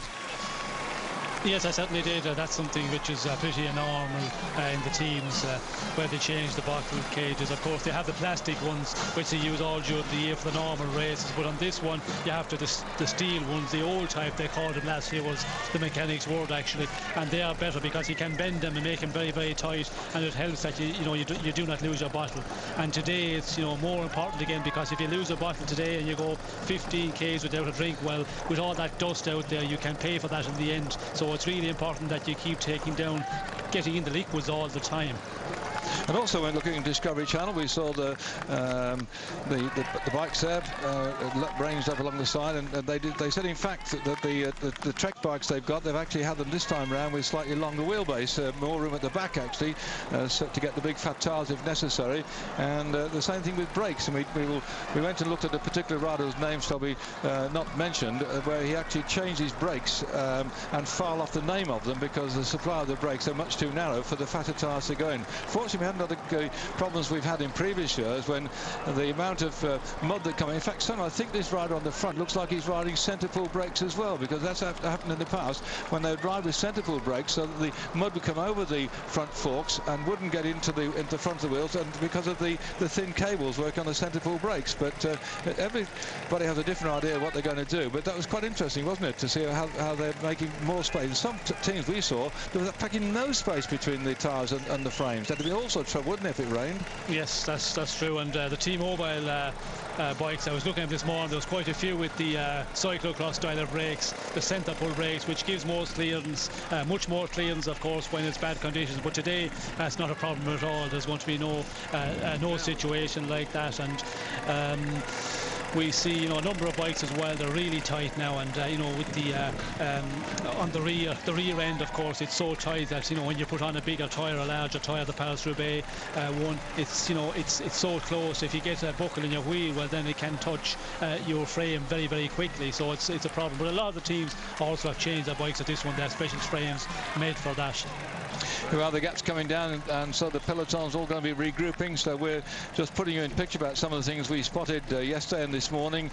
So you non-experts in bicycles, please forgive us if we venture to areas which go completely over your heads, because obviously we get a lot of cyclists watching who want to know the latest bit of technology. So it's balancing between the ordinary people who just love the spectacle of this bike race, and the people on the side of the road you see, they're not cyclists, many of them, they just come out to watch the spectacle. They're applauding the efforts of these riders to ride over these terrible conditions on this very famous, or shall I say infamous, Paris Roubaix.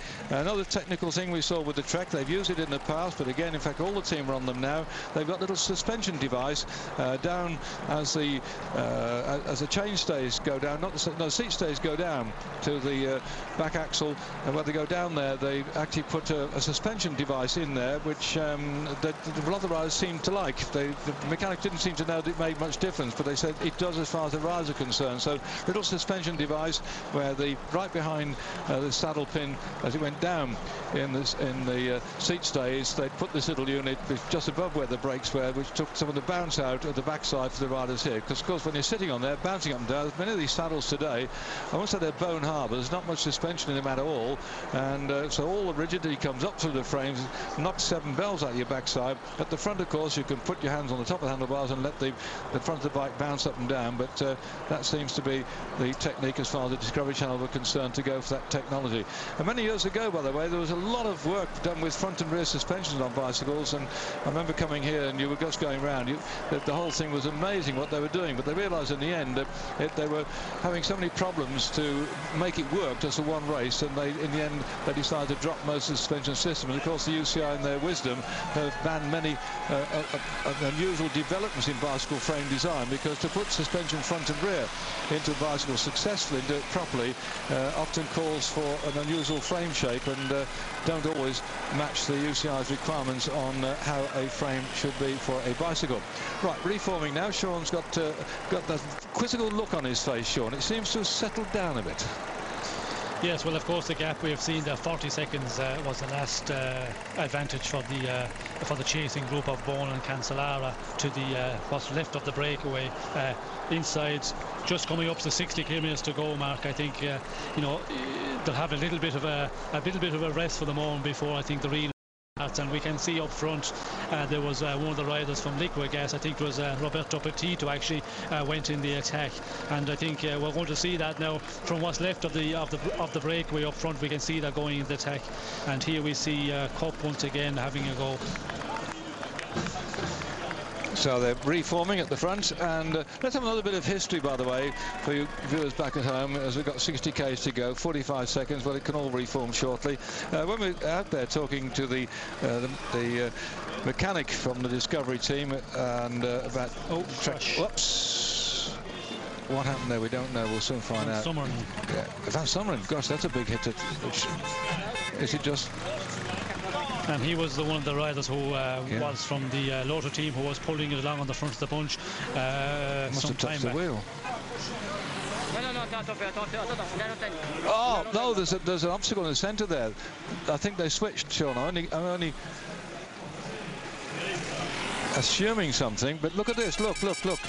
There's something that looks very much, and I can't see anybody there with a flag or something, so he could be hidden by somebody else. This is one of the troubles, isn't it, when you're racing on open road. One thing about bicycle race, you can't go out and say we'll have a nice smooth track and we'll do this and do that. You're actually riding over roads that can change actually from day to day, because along they come and decide to do some road works, and if you went and rode it about a week ago, along comes the road work guys and start to build on a different route and do something else, and bang, down you go. And you can't, by the way, in your mind, over 250 odd kilometres, remember every stretch of road you're going through. But that looks like it was an obstruction in the centre, and that they flick over to one side. They shout, but in the end, if you just can't see it, bang, down you come. Soak in the drama of the Paris Roubaix. Those who've just switched on, and for those who've been with us since we started, please excuse me if I dwell upon the drama of this race, and we'll just shut up a minute and just soak up this atmosphere.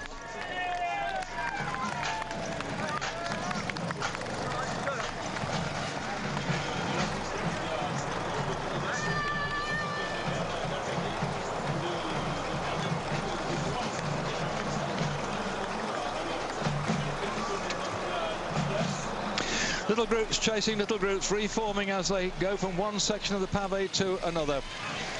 Today they will have gone through 27 different sections of pavé. The total distance of the pavé is 33 miles in English money. That's 52.7 kilometres. 28 sections, all coming towards the back end of the race now. And there you are, you can see in the centre of the pavé here, just grass is growing. This is where the tractors go. This is where you hardly see any vehicles at all. And the Paris Roubaix is on its way to finish with 60 kilometres to go.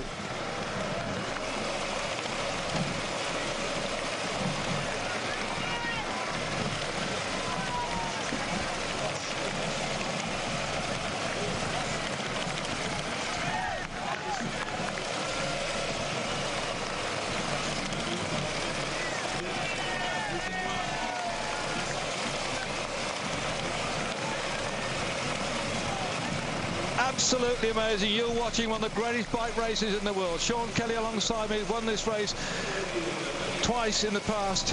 Sean, just what's it like to be bouncing along like this at the moment under these conditions?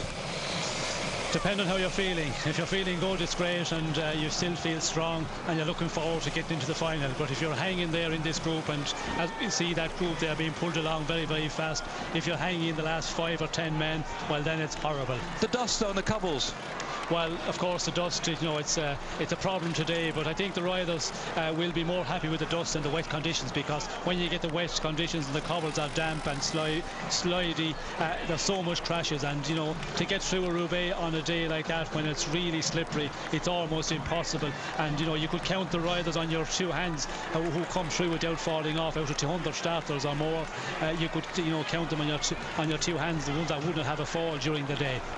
Well, the remnants of our breakaway group at the moment still hanging on in there at the front, and they've come through the terrific cobbles, and the main field behind slightly looking like it's reforming. They're certainly going to catch the breakaway riders here, but Tom Bonan's had a bit of a bad patch further back, and we're seeing fragmented of the riders coming up here in the front. The question is now what's going to happen toward the back end of this race. So we've got probably about 30 odd miles to go, maybe an hour and a half of racing yet to come. There you see the motorcycles behind with the spare wheels. This is unique for this particular race, that they come out here because you can't get the service cars up there when riders puncture. And some of the service cars on the left hand side, you see they go ahead. That's the Rabobank team with drinks for their riders because it's very thirsty work out the day. One of the hottest days we've ever had on the Paris Roubaix. We're going to take a short break and a swift drink for ourselves because we're getting thirsty and we're waiting to see what happens next. Do stay with us. Where's the man?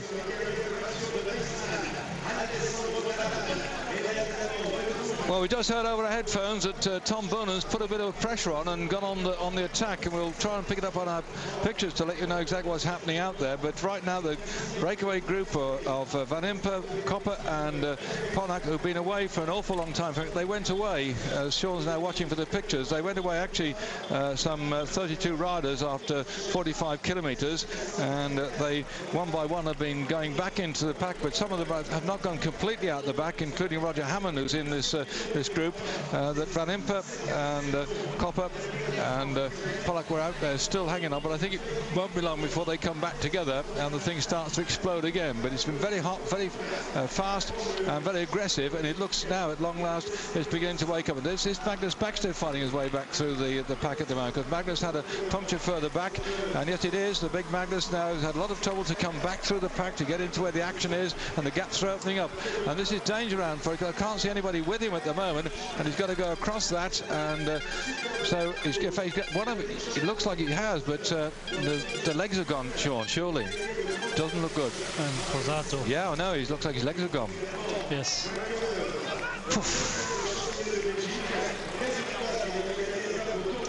Well, this is a race for Strongman. I'm not saying that he wasn't strong on that occasion, but if the man with the hammer hits you, and any bike rider knows what it's like, and 1 minute you're going fine, next minute, woof, your legs have gone, and he was looking for a drink, please. But obviously, it's difficult for the team to get bottles up to the riders as they go through. And they can, by the way, on a hot day in the summer, they can go through at least 7 or more litres of liquid a day. And it's a very hot day. We've never had the condition. You can imagine going into the race this year to saying not only do we have these spare wheels out there for riders who puncture somewhere in the cobble sections, we have to get bottles of water up to them. Never have we seen anything like this before. As Mikkelsen, who's another big strong rider, the big riders are starting to go for it now, Sean. Yes, well, we see in the group of Cancellara, Bone, and you know, there's nobody or not any teams who are prepared to chase and, you know, get together and start chasing. We see a number of teams taking it on, and CFC. We see Stuart O'Grady on the front there for a while, but now Mikkelsen went in the attack alone, tried to get across. Of course, we have 3 leaders out front: Pollack, Van Impen and Kopp, and then we have a number of riders still from that original breakaway in between. But as we can see, Mikkelsen is trying to make it across to what's left of the breakaway, and a lot of riders, you know, coming across to him. As we can see here, another 3 riders trying to come across. So a lot of attacking here and a lot of tactics going on in that main group of Bone and Cancellara. How does a team manager organise this thing now? Because he can see the TV screen that we've got. He's got a little Diddy TV set in his car. He's hearing on the race radio, we're hearing what's going on out there. He's in touch with most of his riders by radio. He doesn't know whether they're feeling good, bad or indifferent. How the heck, when the race is so splintered like this, does he dictate what's going to happen, or do you just let it take its course? I mean, when you were riding, it was up to you out on the road, but right now the team managers seem to want to control everything. Yes, well, of course, for the team manager, it's a difficult situation when you have a breakaway out, but with the gap the breakaway has got, it's, you know, less than 30 seconds at the moment, so it's really over for that breakaway. But when it's a number of minutes up the road, well, then it's a difficult one to decide what to do if you have a number of riders up there, and which a lot of the big teams have, you know, more than one rider up in the breakaway, and sometimes they're too far ahead to get contact with the earpiece by radio to them, so you can't have any contact with the guy out front. You don't know how he's riding, you don't know how he's feeling, so, you know, it's always a little bit difficult to decide the tactic behind in the main group. That's why I'm boss. I love this race. It's down to the actual bike rider on the day. He'll do what he has to do if he can be told what to do, and of course it depends how his legs will let him go through it all.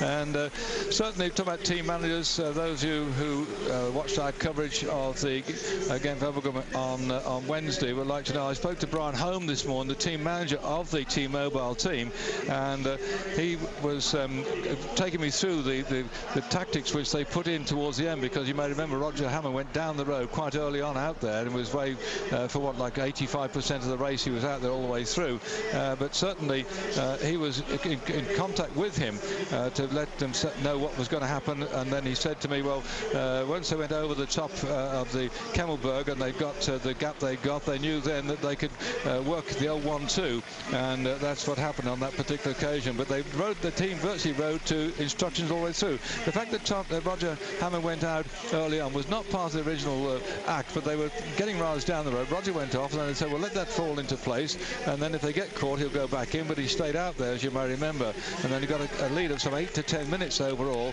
And then when they got that to Roger and say, slow down, ride at 85%, don't ride eyeballs out all the way through. And then, of course, when the thing came back together towards the end and Burkhardt came up to them, they then had the old 1-2 to play, and it was an emotional moment, I think, for those of St Britain to see Roger Hammond coming in second spot for T-Mobile behind Burkhardt, with Oscar Freire in third spot on that particular occasion. So great day on Wednesday, and right now we're watching another great bike race here on Eurosport. I'm David Duffy, alongside me is Sean Kelly, who's won this race a couple of times in the past and has certainly got an eye for what the tactics are at the moment. And believe you me, I've not seen a race like this one in these dry conditions, with the whole thing beginning to splinter and form like it is here. And lucky for them, number 13 on our screen just at the moment, Roslier from the Quick Step team, riding for Tom Bonan, who seems to be having a few ups and downs.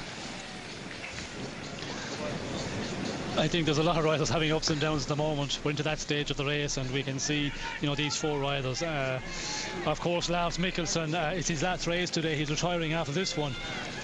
He's, you know, a rider who has performed well in these type of events. Gent Wevelgem, of course, he won some years back, and he's had some very good performances in the Paris Roubaix and in the Tour of Flanders. And he's, you know, end of his career today as such, but he's put in a very good performance here. And we also have Fletcher in this group. Lukemans, of course, is the Predictor Lotto rider, and once again we see, you know, the group of Bonan, which is, you know, starting to shed riders out the rear door slowly as we go over the section of cobbles. Riders having problems trying to follow the pace being set by the riders who was pulling it on the front of the group of Bonan. Well, Lars Mikkelsen now riding his last race. He won at the Tour of Georgia, or stayed the Tour of Georgia last year. Going back through his career so far, while Sean keeps his eye on what's happening here, so the remnants of our breakaway group, which went about to 45 kilometres, are now getting very close to being caught. A rundown on his career then. 2005, he had a couple of victories on that occasion in the Tour of Qatar. He was 5th in the Paris Roubaix, by the way, in that particular occasion, so that just shows you how he's very good in this competition. He was going back to last year, he was in 19th spot. For the year 2004, he won just one particular race on that occasion. 2003, the 4 days at Dunkirk, he won a couple of stages there. And every year he's got a victory here, a victory there, a victory somewhere else. But every so I look down the list, I can see like he's 10th at Paris Roubaix in 1999, and this is the sort of event that he loves. He's been second in things like the game Wevelgem over his years. He even won stages in the Tour of Spain way back in 1997. 4 days in the yellow jersey in the Tour of Spain. So a great rider who's been a great teammate over the years is making this his last event. What a way to go. Chapeau, as I say in France. There we are, and sector number 10 is where they're riding over right now, and this particular sector number 10, the Mons-en-Pévèle, with 211 kilometres of the race covered so far. It's a 3-kilometre sector. It's a long one at the moment. 3 breakaway riders on the front here, the remnants of the group that went away after the start of 45 kilometres. They broke away with about 32 riders. They were including that particular group, and the gap is coming down to about 1 minute now. They've never got much more than 5 minutes for these leading riders, and they one by one they got blown out the back, and in that group that went away to begin with, as far as our British viewers are concerned, and too, bear with me, dear viewer elsewhere outside Great Britain, if I harp upon the things that have been done by British viewers. Roger Hammond went with that early group as well, but he's now back in one of the chase groups right here, as our leading threesome are now beginning to, I suppose I would say, wilt under what's happening, because the sun has been beating down all the way through. But this 3-kilometre section is one of the longest sections we have in this race, and they have still ahead of them something like about 40-odd kilometres yet to go towards the finish. As behind, they're regrouping. They've been to the feed zone. They've got some food inside them. They've got some drinks inside them, and it strikes me that the race is now settling down again. The 3 riders down the road there, I won't say they were like the rabbit out for the dogs to chase after them, but they have been a little target. But I think the damage now has to be coming. As you can see, they're confirming 48 kilometres to go. The gap 1 minute and 3 seconds. Where's the damage coming, Sean? Is this the spot, or are we going to wait a bit longer? Well, we see a little bit earlier, we see the damage Mikkelsen. That is, you know, that is the one which is going to be interesting, because up front we see the 3 leaders here, Polak, Van Imp and Kopp. But Mikkelsen is the one who went in the attack, and he has, you know, Lukermans, who was with him, of course, and Rustler. Fletcher, of course, who we've, you know, mentioned earlier. He's done some very good rides in this race. Mikkelsen himself is very capable of it, and I think he will have that little bit of extra motivation today because of his final race today. And we could see, you know, these 4 riders joining up with the 3 leaders, but back in the group of Bone, and we see the Predictor Lotto team are still keeping it stirred up and not allowing the gap to grow out quickly. The last time check 1 minute, so not really any danger for the moment, considering we're on that last section, 48 kilometres to the finish. Well, fragmented groups seem to be reforming at the moment, and everybody out there enjoying the sunshine. See the flags being waved, and the spectators on the side of the road then, who watch this great race, they zigzag backwards and forwards. If you ever saw a map of this course, it is just all over the place, and so it gives an opportunity to spectators to go from one section of cobbles to another. And look at this one. It's a 5-star section. It's 3,000 metres long, and just soak in the drama. We'll just shut up for a second, Sean, you and myself. Let the public just feel this race. Look at it.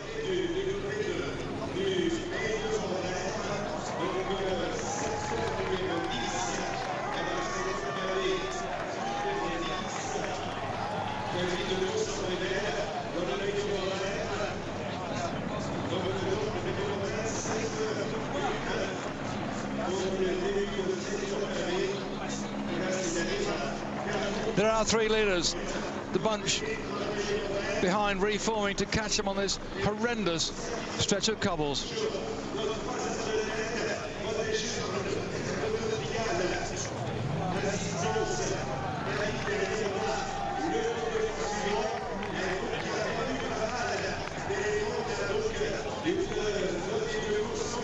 The chasers are splintering.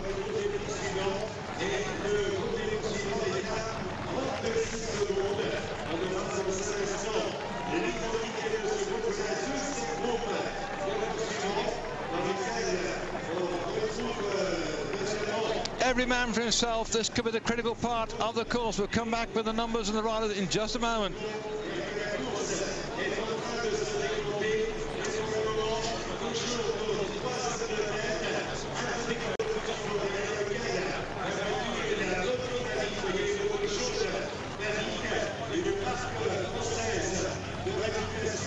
Our leaders still hanging on.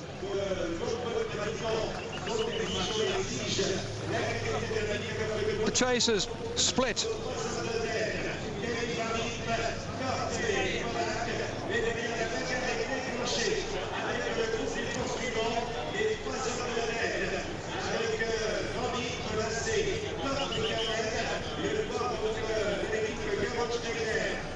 What drama being picked up by the television cameras. Oh, down. Ups, and this is the problem too. And suddenly in trouble there. That was O'Grady. O'Grady swung out. When you imagine a track rider who was an Olympic track man, he's run medals on the track, and suddenly he's riding in this greatest single bike race in the world, and he comes around the corner, he has a problem. He get back on his bike. Stuart O'Grady from Australia, riding here in France in what is the greatest single bike race in the world.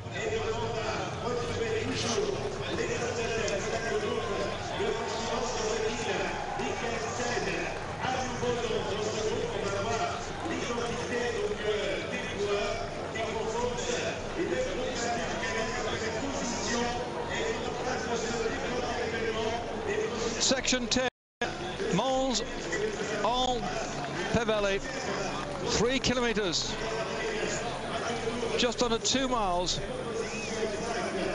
of sheer agony for the tired riders in this, the 105th Paris Roubaix.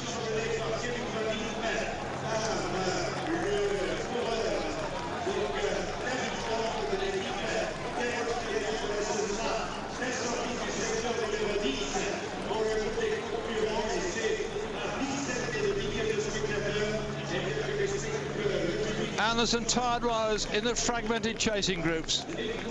Look at the heads. They're dropping. The shoulders are going down. All the signs that they're hanging on for grim death.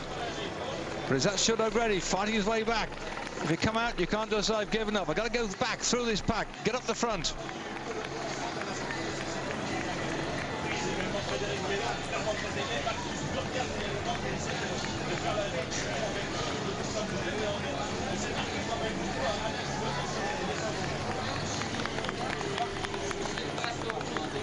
Well, Sean, it looks like we've got most of the top contenders through, as our viewers are still watching the remnants of this great bike race. All those starters way back this morning at 11 o'clock are still trying to do what they have to do for their team, but analyse it now. How do you see it? Well, we can see out front we have 3 leaders, of course, and then we have Mikkelsen and Fletcher, of course, who have picked up quite a few riders from the regional breakaway from early in the day. So we have some of those riders who are going forward because of Mikkelsen, you know, catching up and taking them forward, and other ones coming back. And we can see in the main bunch of Bowen and Cancellara was on the front just a moment ago on that section of cobbles, and a lot of riders having problems following. We see Gilbert really in trouble, just, you know, losing contact of the wheel in front of him and not able to follow the pace being set by Cancellara. So now it's a moment, I think we will see Cancellara and host Bowen and those riders, the big favourites, the big strong riders, are going to have to start opening up the race now, because if you allow the group of Mikkelsen, Fletcher, Russell or Lukemans to join up front with the leading trio, well then it could be a dangerous one and difficult to close down. And as I said, Cancellara seemed to be going about that on the last section of cobbles. And what about Magnus Backstedt? We've just seen him coming through that 3 kilometres. We knew he punctured further back. He had to fight his way through. It looks like one of his teammates is in at the moment. I'm not quite sure what's happened with Magnus, but I know our viewers back at home will be interested to know. But what chance has he got to get back the way it's going, Sean? This is the most fragmented race we've seen for a long time. And not only that, it's the speed of the race with the dry circumstances. Yes, well, of course, when you puncture at the moment, that Magnus Backstedt punctured, it's, you know, it takes a big effort to get back, and then when you get back in, if there's an attack immediately, you do not have time to recover, and that can really, you know, hurt big time, and you can pay the price then, because you lose contact with other riders, and to come back after that, unless you're really feeling strong, it's, you know, almost impossible. And I think for Magnus, you know, the puncture certainly, you know, didn't help the situation at all. Nor helping the situation the fact they're on little narrow back roads at the moment. They've twisted and turns through this little village here. I don't think we've used this particular section in the past. I know we've got a new section in at Oquille-les-Bies, as to whether we're on it now. In fact, I think we might well be. Certainly what's happening now is that they keep rerouting the course because of the maybe roadworks that are going on, this, that and the other. And so unlike having races which go on quite wide roads when teams can control what's going on, this event twists and turns, and it's every man for himself on his bike, and providing you don't puncture or fall off, then it's down to the strong men. You may get a team man in front of you to help you or a couple around about you, but in the end it's down to the bike and the bloke on the bike on the day that makes it happen. And up in front we've still got the remnants of our breakaway group of 32 riders, these 3 men who've survived so far, while behind them there's quite a bit of activity going on to sort out those who would like to be at the finish of the all, but try and make sure they don't get across the gap. So it's really taken a great form now in this race, where you can see in front too, with the dust being kicked up by the vehicles that are travelling with the race, the motorcycles out there, getting the picture you're getting here, and the riders have to still batter themselves over these cobbles, and still there's some way to go. Looks like a little country lane, doesn't it, they're on now.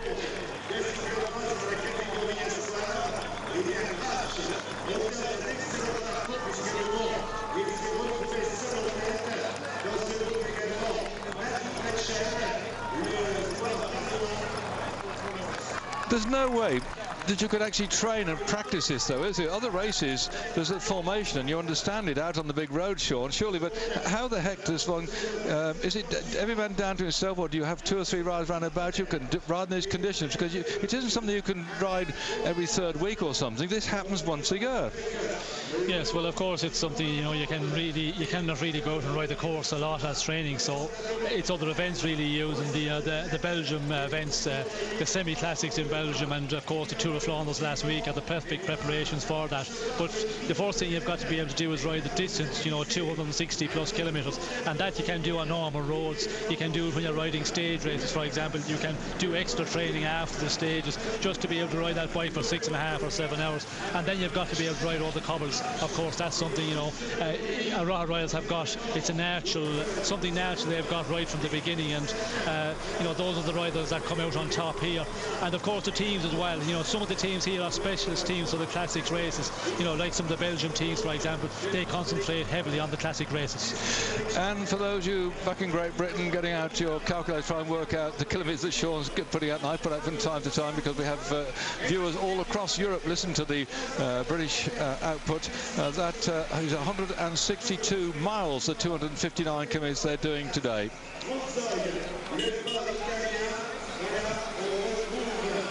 Well, Mr. Ballard, here, my pick for the race today. Do you think I should go back to the book? He's laughing money back. And we can see actually on his right hand side he's had a spill.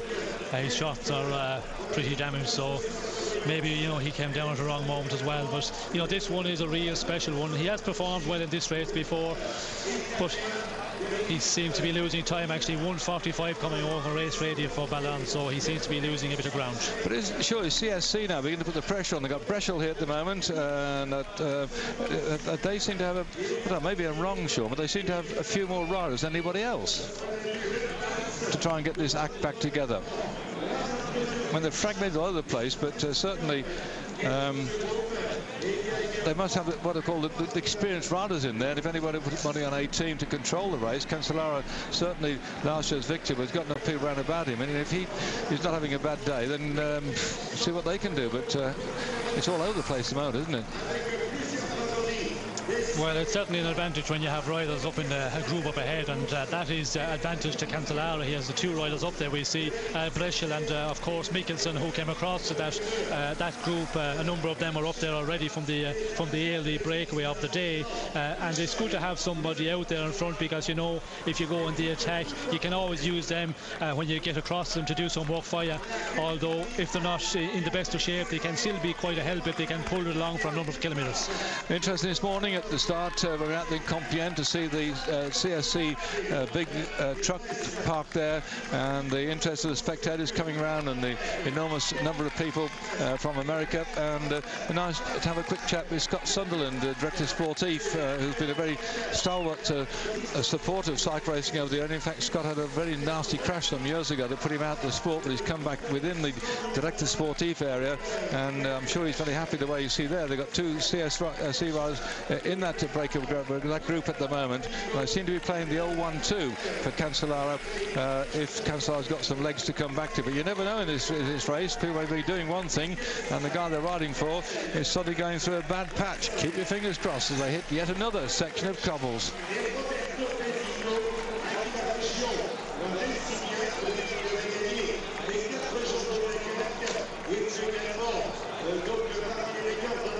The yellow vehicles you see here from Mavic, they're the ones, the neutral service, and the motorcycles from Mavic as well. Gaps coming down now all over the place with only 39 kilometres to go. That's some 40 miles, 40 kilometres, that's 25 miles in English money, and still the mass of the people are out in any time in our finishing area here. We're going to see people swarming into the finishing area to see the end of this great classic race.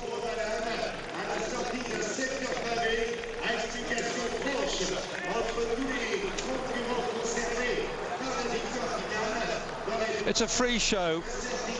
People come out here the stalwarts come whatever the weather.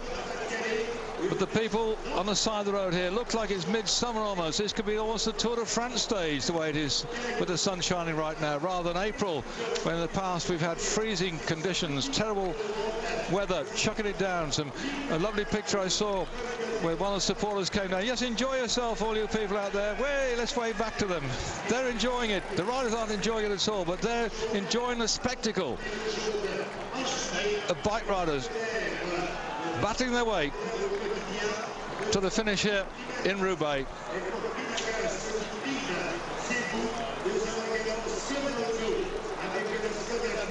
You have to applaud the effort and the endeavour. You have no idea, dear viewer back at home, until you come out here and start riding these cobbles. They are horrific. The people on the side of the road here, they know what they're going through. You can actually hear the bikes going through as the chains are banging, banging, banging. And you can see the way in which the handlebars are jumping up and down, and they're absorbing the drama, and they're applauding these great grand champions.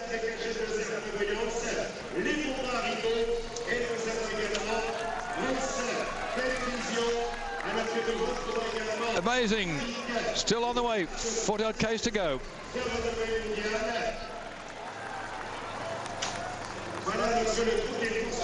The whole of the field is split apart at the seams, and still most of our major contenders, though we seem to have lost Thors Hushovd, are still there or thereabouts.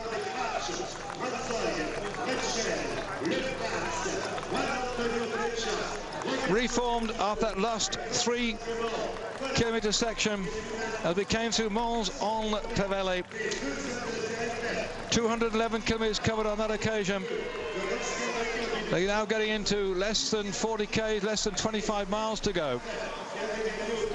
Still the remnants of that breakaway group, down to 2 I think it is now, from the 35 that started in that breakaway group after 45 kilometres, including Britain's Roger Hammond.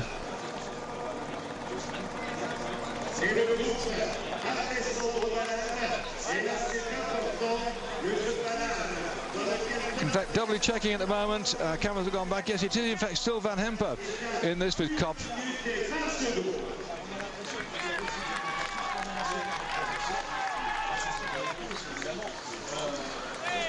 Down to 2, our leaders.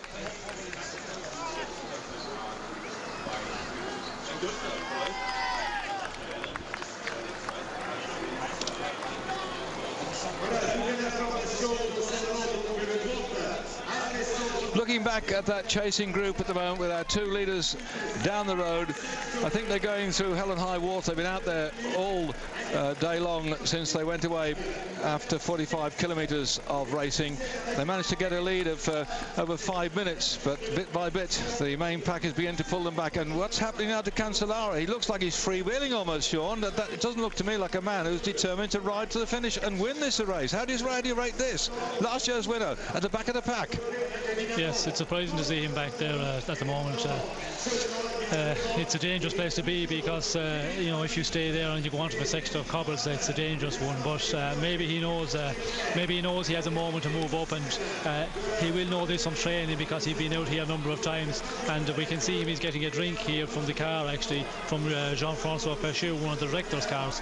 So I think we will see him come to the front very, very quickly. That's the reason he went to the rear.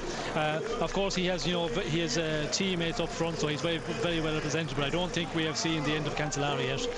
So we'll wait and see. Fingers crossed then for you followers of his team then, the team CSC that has amongst that team Stuart O'Grady all the way from Australia and Luke Roberts all the way from Australia, and he was in that early break together with Breschel. 3 of the CNC team riders went away the 45 kilometre mark when we had that breakaway group of some 32 riders, and a lot of top teams are represented on that particular occasion, but bit by bit they've been pulled back into the main pack, just 3 of them surviving so far before they hit the next sections of cobbles. We had 28 sections of cobbles to start the whole of the race, some 52 kilometres of cobbles, 33 miles in all.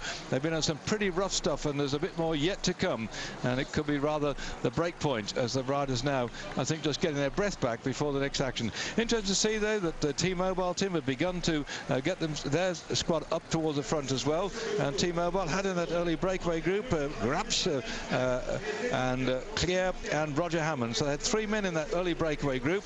Now they've sort of reformed at the front, and they look rather strong to me at the moment. So we can look at the group with Boonen, the purse speed on has falling back into place at the moment, but certainly Boonen has had all sorts of problems as well within the race. We've seen him looking good, looking bad, looking. It's to me, we've seen Cancellara go back there getting a drink. Sean, is there any pattern to this? Can you read something, or is it we're looking at things where the top stars are either taking it quiet, coming back later, or they're going through bad patches? I know it's speculating, but would you like to speculate? Well, it's difficult because in this race, first of all, you know, the Cancellara position, he could have lost his bottle on the section of cobbles, and you know, the teammates, he's a lot of teammates up the road, of course, and it's impossible to get the car to come up to you because there's riders, you know, to the trying to get back into the group of Boonen and Ballan. We see that he's lost contact and he's with about 5 or 6 riders, so there's no way the team cars are going to be allowed up there. So he was trying to get a drink from anybody, and he eventually got it from one of the organisation cars, and you know, that is Paris Roubaix. It's difficult to, you know, decide a tactic because on the next section of cobbles the tactics could go totally out the door. But we had an interesting situation. Mikkelsen, of course, we see the last time check at 26 seconds, and the group of Boonen and Cancellara at 1:18, and that group of Mikkelsen, of course, there's about 8 riders I see. There's Petito, who was up there earlier on, Fletcher, Breckel, of course, and Franzoi, who was up there earlier in the day as well. Grabs and Pollack, they're also there. So you know, we have these 8 riders chasing our 2 leaders, sorry, and then the group of Boonen, which is about 35 riders at the moment. Do you see him come back together? Well, I think yes, Cancellara, we could see him, you know, trying something. He's got to do something, and on form, the way he was performing last week, if he's anything like that, and he feels like that in the towards the end, in the last 20-25 Ks, we will see him certainly attacking and trying to come across. But he's got to be able to come across alone or almost alone. He cannot take the whole group across because then it's too dangerous. Because with teammates up front, you have to play that card as well. Well, they've got short sections of the cobbles coming up where they're on this one now, and it's only very short sections now as we go through this Templer area. 1.2 kilometres, 1.5 kilometres, and the slightly longer one is section 6 when it goes to 1.3 kilometres. So they're shorter sections, they can zoom through them, zoom in inverted commas, but certainly this is the point where the speed could still be maintained and maybe pulling those riders back. So you absorb the atmosphere of them going across these cobbled roads, and in this beautiful part of the north of France. Then you see the gaps there on your screen. I'd just like to read out for you, by the way, because we've seen the battles raging here. We've come through the epic eras of the First World War, and that great Philip Owen, who wrote the poetry. The poetry was as follows: as they battle their way through, no mockeries now for them, no prayer, no bells, nor any voice of mourning save the choirs, the shrill dementing choirs of railing shells and bugles calling for them sad shires. Battle being fought over these grounds, over the years, epic parts of the world. We're now all back together as nations, and we're out here riding on our bicycles rather than going to war. Long may it continue that way. There's now the German rider now, who's now registered himself into Switzerland, is going on his own personal battle with this enormous crowd of people from all across Europe enjoying the spectacle and cheering on these grand champions that come from all over Europe, and it's an amazing spectacle.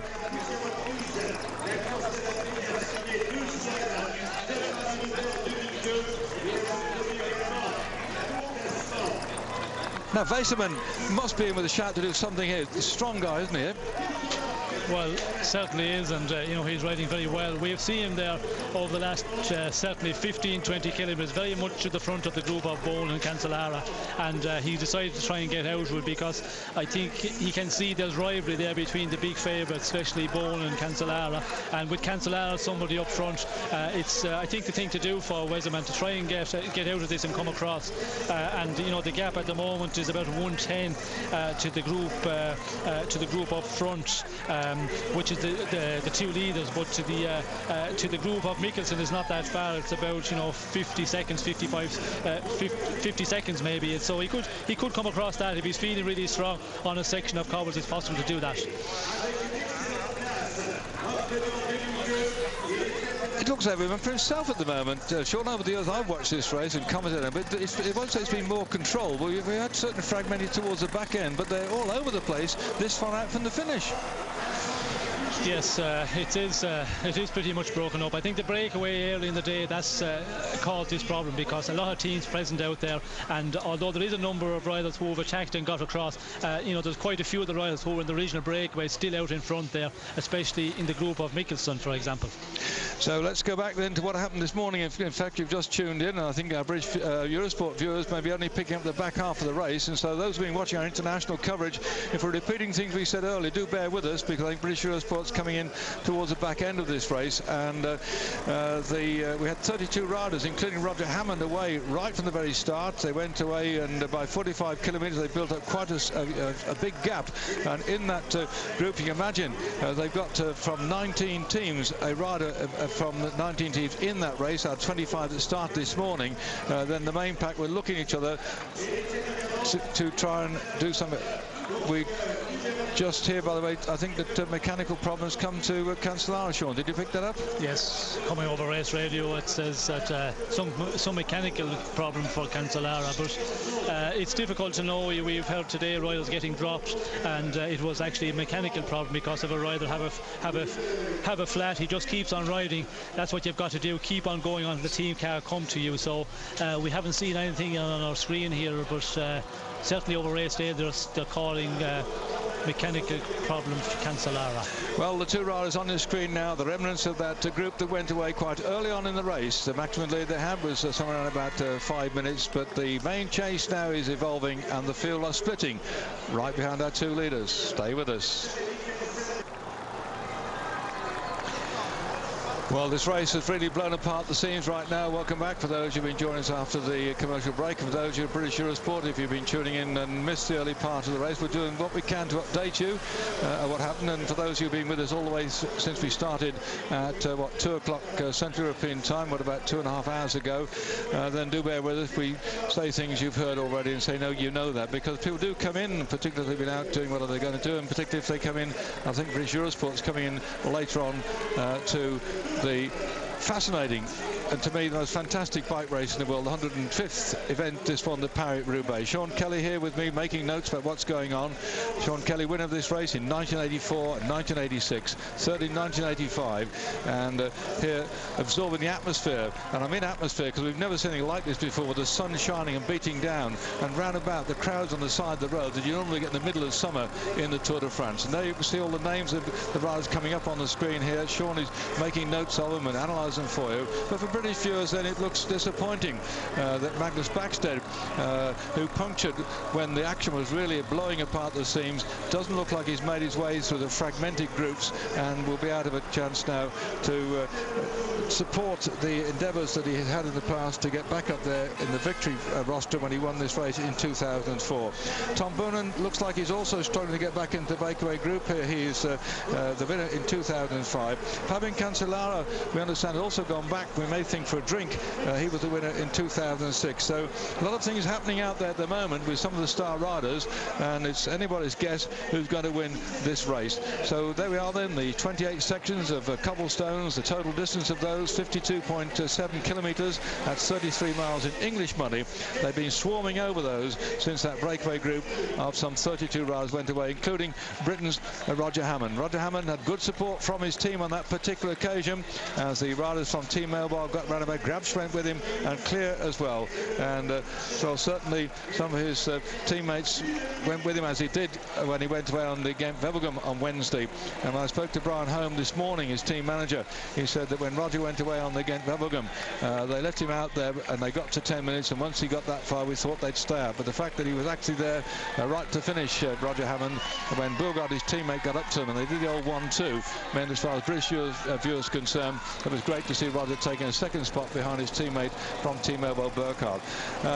It looks also, looking back in here, and obviously Sean will be able to analyse a bit for you, the winner of the Tour of Flanders, which was on the previous weekend, Alexander Ballo, has been going through a bad patch, but Lieve Costa's been going rather well. Luca Paolini. Well, it's all falling into shape at the moment, and it's going to be anybody's race who's going to come across the line at the end of this great Paris Roubaix here in the finish at Roubaix, where there's a big football pitch surrounded by a great big outdoor track, and people are beginning to come in here. They've been out there throughout the race, zigzagging backwards and forwards to see the race, and coming into the stadium to watch the riders come in here eventually. And not only that, they can see an enormous great big screen carrying the pictures that you are seeing on your screen now, and it looks to me as if the thing is coming to a rather unusual state of affairs, because we can now see there that riders seem to be at 6 and 7 what to do. Sean, put us in the picture there by viewers back at home as how you read the race right now. Well, we can see Boland here, of course. He's quite active, and we just see some time ago he's got away with a group of about 7 or 8 riders,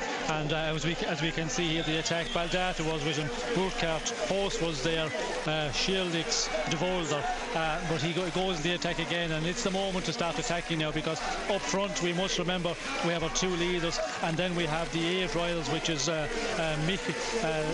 Mikkelsen, Lukmans, Petito, Fletcher, Bretschel, Franzoy, Grabs, Polak. So it's the moment to try and start to stir it up, and of course he's also got away from the big favourite Cancellara, so it's the time for Bowen to keep piling on the pressure now. Here it is on the screen, Bowen trying to get yet another victory in this enormous Paris Roubaix, the greatest bike race in the world.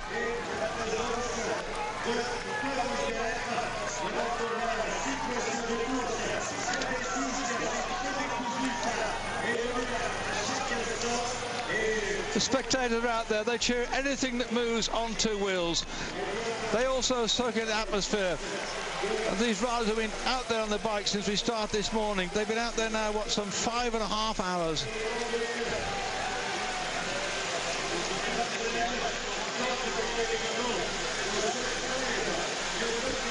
You can just see how the cars behind are bouncing up and down the terrain these riders are going across.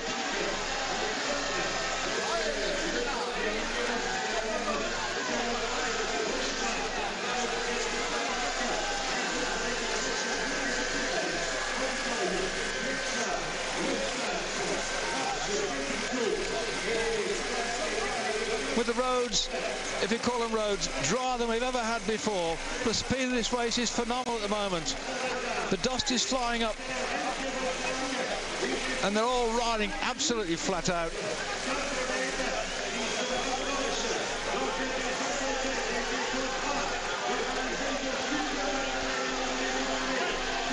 Can you name another sport that has the drama, the spectacle? And do bear in mind, the people on the side of the road who come here of their own volition. They're not paid to come here. They've come because they like to see this sport, and they like to applaud these great champions of the road.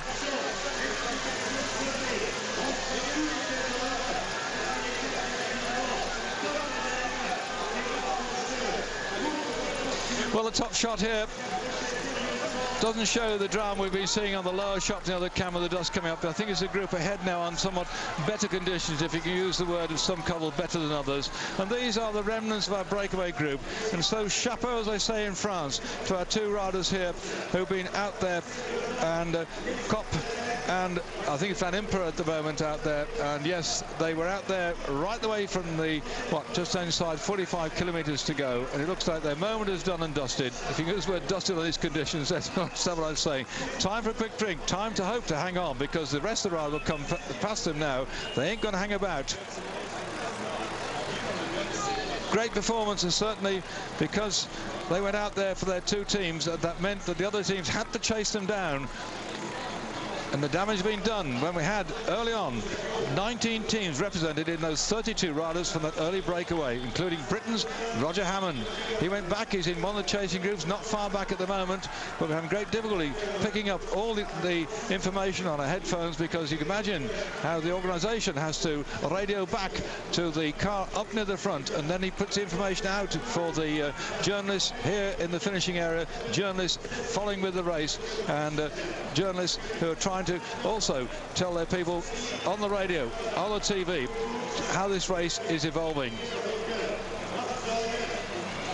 And there the cameramen hanging out there with their TV cameras picking up to you the pictures, the drama pictures of this, the 105th Paris Roubaix.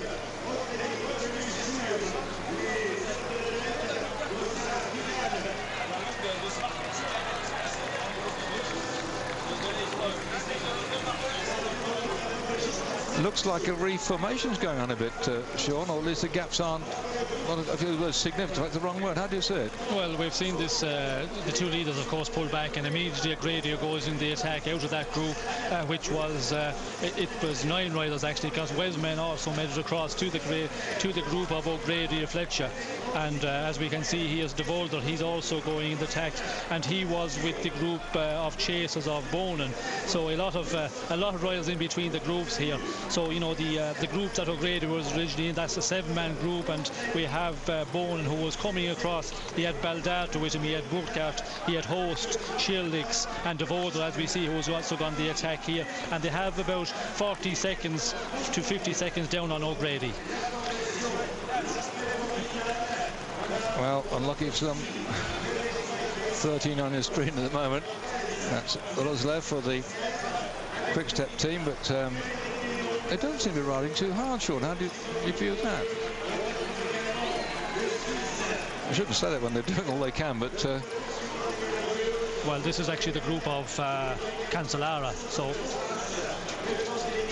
But who's doing the work?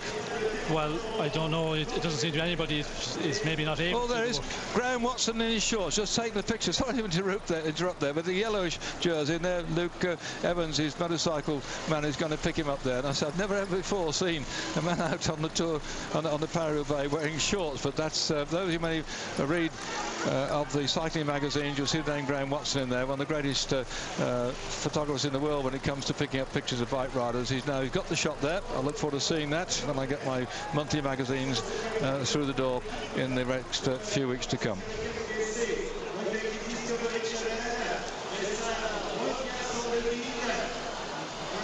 The race completely fragmented since we started out this morning on this, the Paris Roubaix, the 105th edition of the event.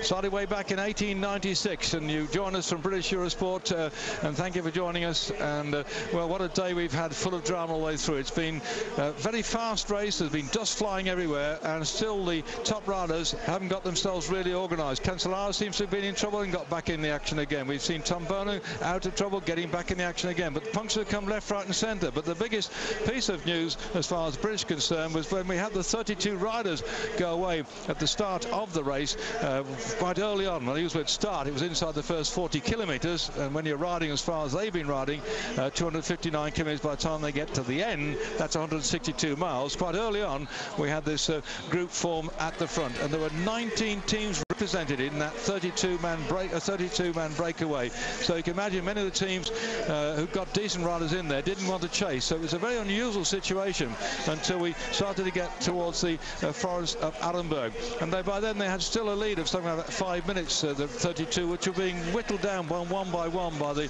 riders bouncing off the cobbles and suffering with punctures and suffering with bad legs as well. But still had about 20 odd riders in the lead. They came out of the Allenberg forest, and the chase formed then, but we had a lot of riders get back from the main pack as well. They fragmented. They were looking over their shoulders because again they got so many riders up there in the front from various teams, and one by one they've been whittling down the remnants of that breakaway group until just about 5 minutes ago the last two riders, Copper and Van Impe, were pulled back in, and so the big boys are starting to have a go now.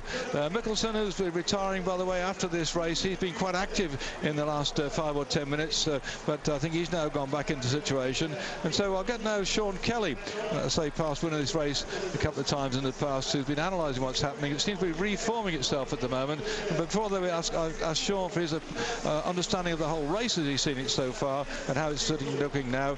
Just a bit of bad news for the British supporters that Magnus Backstedt punctured at just the wrong time, and he's been chasing ever since to try and get back, and he's only been picking up the tail enders, and so it looks like Magnus hasn't quite made it, and he's not going to be able to defend this victory that he had those years ago when he won the Paris Roubaix in the 2004. Bad luck then for his wife Megan, who's out here with the 3 kids. And when I spoke to Magnus this morning, one other bit of news which I have to put out to is that Magnus said to me, David, please let everybody know that I'm going on riding. I'm not packing up after the Paris Roubaix because the French press have been writing that I am about to retire. I'm not, and certainly we look forward to Magnus riding in many years yet to come. So that's the bits of information out of the way about the background of what's been happening so far on this very dry and dusty day, the hottest day we've ever had in the Great Paris Roubaix. Sean, how do you see it now? And looking back at what's happened, the unfolding of the race seemed to me to be very we've had for some years. Yes, it certainly.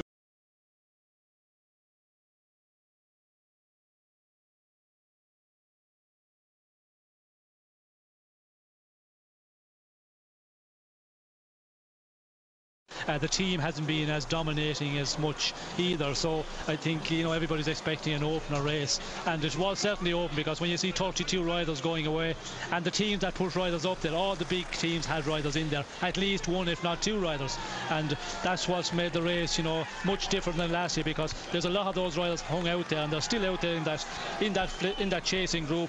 O'Grady, of course, was one of the ones who went away in that 32-man group, but then in the chasing group of Weserman and Fletcher, you had a lot of them guys as well. You had Petito, you had Lucamens, Franzoy, you had quite a number of riders who was in that original group, and at the moment O'Grady we see is about 20 k's to go, 25 seconds. The chasing group at 50 seconds, and Bonin, which is further back with another about 7 or 8 riders at 1 minute. Well, Grady, imagine that. He went with the early breakaway group. He's a champion on the track. He's won medals in the Olympics and in the World Championship on the track, switched to the riding on the road, and a very great guy comes from Adelaide in Australia, where they have the great big Tour Down Under, and who's just seeing the background, the Union Jack waving there. They'll certainly be giving him a cheer. His family are very much involved in the cycle sport over the years. His father very much part of the organisation in the Tour Down Under, and an official in all the cycle races that they take place in Adelaide and across Australia as well. And his mother, they've supported them, come out on the Tour de France over the years. It's a great family feeling, the O'Grady's, and certainly they'll be pleased wherever they're picking up the information now. If they're not here at the moment, they may be picking up on international output, which you can get on the websites, because many of the websites, particularly Cycling News, they also, cyclingnews.com, they put out on the website what's happening. I think that's Roger Hammond in there, I may or may be wrong, just sitting in that 1, 2, 3 back at the moment. Looks like the diminutive little Roger trying hard as well. So we've got English-speaking riders up there having a good hammer on these conditions, which are absolutely diabolical. If you've never been out here, you can't just understand that this is not your normal pavé. This is the pavé which was created 300 years ago when they used the roads to convey the coal from where we came through the forest of Allenberg, to convey it out from the mines out to places where later on it'll be sent off by trains and so on across the whole of France. And certainly right now the riders know they've taken an awful battering since we start this morning over these horrendous cobbles. 33 miles of cobbles in all, 52.7 kilometers, 28 seconds. We're getting towards the back end at the moment.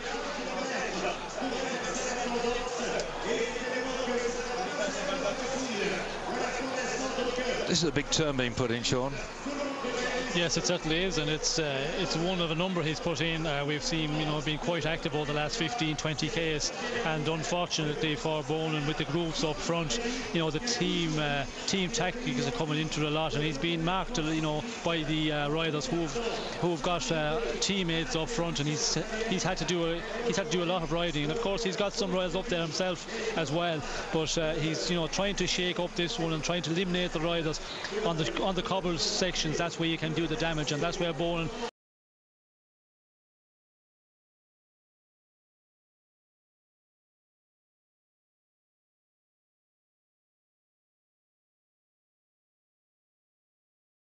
admittedly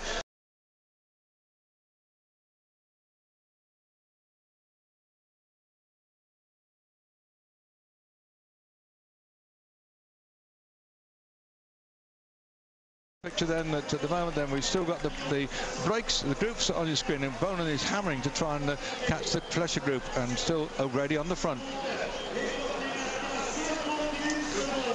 17.7 kilometres to go then, and an amazing burst being put in here at the front. There's so many cards to play, Sean, for the CSC team, surely. I mean, we're just seeing Stuart O'Grady here, that great track rider, and he's been riding some darn good road races recently, and always been what I call second and third and fourth and thereabouts. But it looks like a sterling performance by him.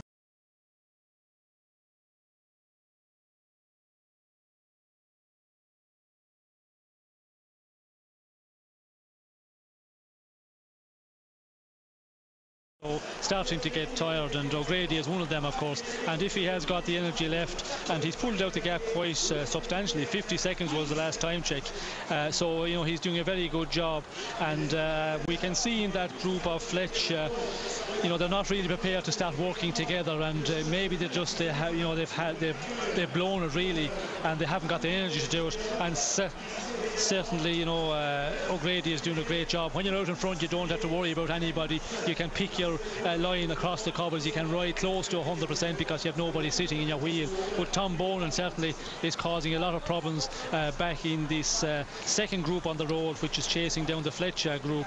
He's really blown this group apart, and when he goes across the cobble section, he goes to the front. He turns up the pace a bit, and he's eliminated Ryle, and that's the way to do it.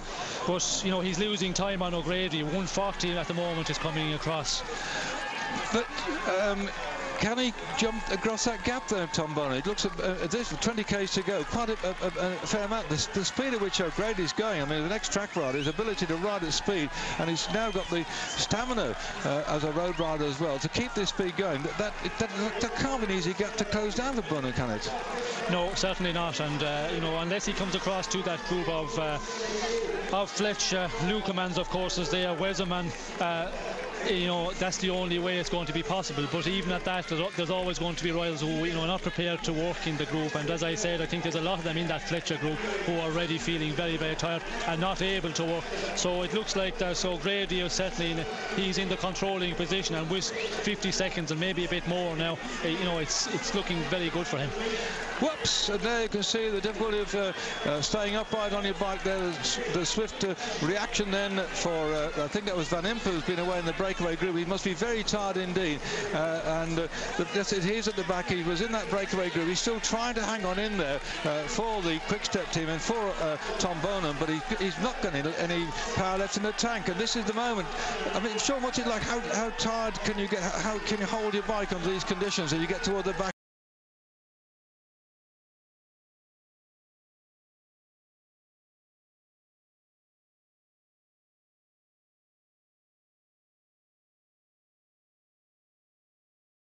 Riders get really tired, and when you get really tired and you're suffering majorly, then that's when you make the mistakes, and going around the corners.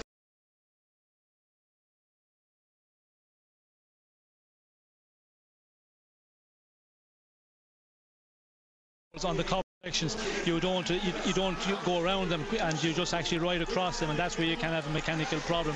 So you know, it's the riders who are still feeling fresh, who are feeling strong. They can do a lot of damage in this final 20 k's. Stuart O'Grady, all the way from Australia.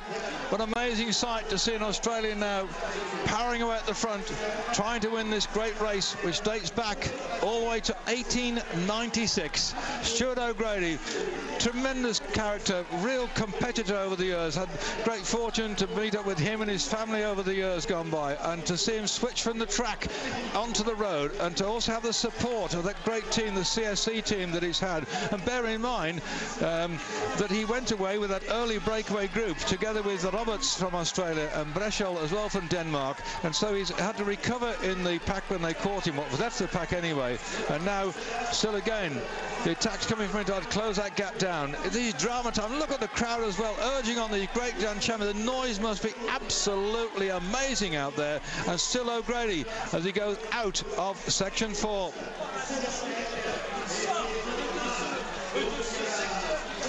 So he's come through section 4. They went in at 242 kilometres. He's come through those 2Ks. 244 kilometres covered now. The 258 kilometres, 15 or 16 kilometres yet to go. There it is. You've seen the sign.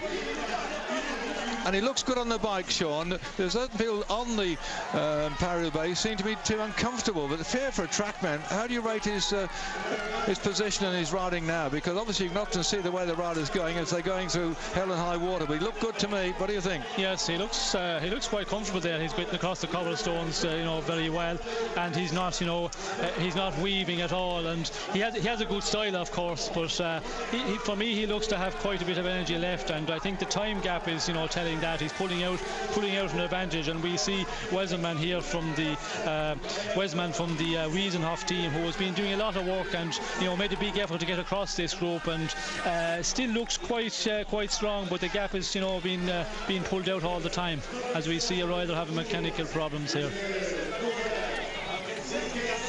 Not the time to have trouble, is it? What's he doing? Oh, what happened there? He had a flash, I reckon. And that again was one of the CSC riders, Mickelson, wasn't it? It was. Oh, he's gone down. It's Mickelson's. Oh, that's the crash we saw further back, wasn't it? Just recorded. This is how he came down. Oh, the moment. The tiredness and the dampness and the and the sand on the road just shows the speed at which they're going, these riders, and down you go. Keep your fingers crossed then, all you Brits back at home. I don't know where the O'Grady family comes from, but I've got an Irishman sitting alongside me, Sean Kelly, but I think with a name like O'Grady, I think he must have family linking back in your part of the world, Sean. Do you know any more than I do about the O'Gradys? No, actually I do not, but I met the mother and father a number of years ago. Many happy hours with them, I can tell you. On the Tour of France, actually, they've been over quite a few times. Yeah. But O'Grady, he's been around a long time, and he's put in some good performance, but certainly today, the way he's looking out there, being out there all day, it's going to be an unbelievable ride. As we see Bonin here, once again, turning it on again on the cobbles, really putting everybody under pressure and going away alone, losing the number of rides that he had hanging in his wheel. So he's got the power, but has he got the power? As he goes straight past, I think that might have been Mickelson that crashed. Has he got the power to catch O'Grady? The drama is here on your screens on Eurosport this afternoon. This man here won the race a couple of years ago. Legs 11 it is, powering away, using his big, powerful legs to go and try and catch O'Grady in the lead. And still across these merciless cobbles, he bounces on, and O'Grady is onto the smoother parts. As we're getting towards the back end now, the cobbles get less and less. But interesting enough, you'll see when they come into final run into Roubaix, they still have a 0.3 of a kilometre of cobbles in the centre of the road. They've had them specially laid, specially put there for the riders to come through to remind them what they've been through. The hell of the north, they call it. Well, we'll see the last of those cobbles when they come into the finishing circuit here. 258 kilometres to be covered today, 162 miles, and they'll do a lap and a half of the track, but a massive crowd enjoying the sunshine. Well, in days gone by, we've come here with lots of wet weather gear. We've come here with lots of extra clothes to keep warm, and right now I think we should have brought sunblock with us because it's the most gorgeous day. And certainly if the man from Australia, my goodness, the sun shines down there, managed to stay out in the lead. Bear in mind they're half a day ahead of us. Maybe some people sitting up during the night to listen to see if O'Grady could stay out there. And there, Tom Bonin, who set his whole ambition again this season to win it, the ex-world champion, is now riding hard to get up there, to get for victory yet again. What a race you've got here on Eurosport today.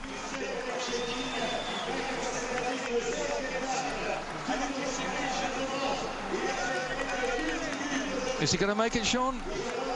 Yes, it looks very much so. The chasing group here of Fletcher, Weserman, Lukemans and Petito, they're only 4 at the moment, so they've shed quite a few of their original group as well. And of course Bonin coming across very strong. But what will he do? You have to stay with him, or will he go through? I mean, any chance of him catching O'Grady, or is it over and done with for I Stewart? think it's the last time check we got was about 1 minute 40, so it's impossible for him to close that. It is possible to see them coming across and joining up with this group of Fletcher. So if he catches them, then what will he do? Stay in it, or will he go straight through and try and sort them out? 47 seconds, group run. Well, they've got group run. That seems a long way back to me still. I thought he was much closer than that. They say group, but he's on his own, isn't he? But yes, he is. And I think the way he's going, he could eventually come across, because the four riders are, you know, a bit unorganised at the moment. We see they're not prepared to work. Fletcher, he doesn't seem to be, you know, feeling in too good shape, because normally when he's riding strong, he's always prepared to ride on the front. And Weserman is doing a lot of riding, and you know, the gap 47 seconds, I think, for O'Grady. You know, it's possible he should be able to go on to the finish. Is he going to take a breather now or go straight through? No, he said, well, I'm going to take a breather here, isn't he, by any chance? Looks like it. So certainly it looks like he's taking that short breather, as I think it's Roger Hammond he's come up to as well. Roger's up there. What a great ride by Roger Hammond. He finished third in this race a few years ago. Roger's, I think it was, you know, Sean's shaking his head, but the pink and the white, check me if I'm wrong, well, if I am, slap my wrist. We didn't know his name come up on the screen, but it looked a bit like him, so I must go and get my glasses clean. So back with Ali then. O'Grady.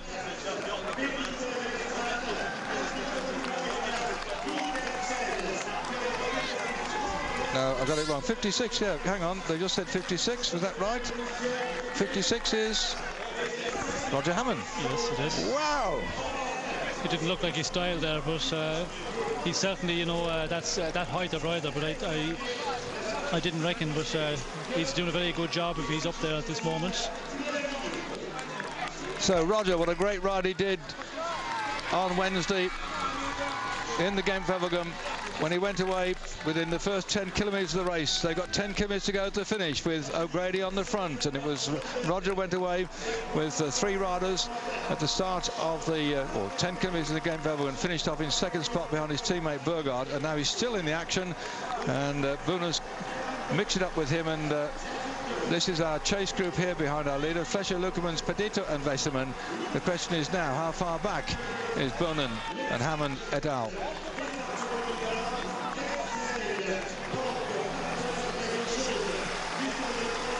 They don't look like they're going to catch O'Grady to me, Sean. You're the expert, you know, but the legs don't seem to be going around at all. No, certainly not. We can see Fletcher, as I said, he seems to be really suffering there, having trouble, you know, to take his pull on the front, and you know, everybody here, I think, are suffering big time. And you know, when we see the gap, of course, a minute and 35 back to the Grove of Bone, I think it's, you know, it's possible, certainly possible for O'Grady now. But the question is, who's going to be second and who's going to take third then? As Bonan starts to go through, Roger Hammond moves onto his wheel.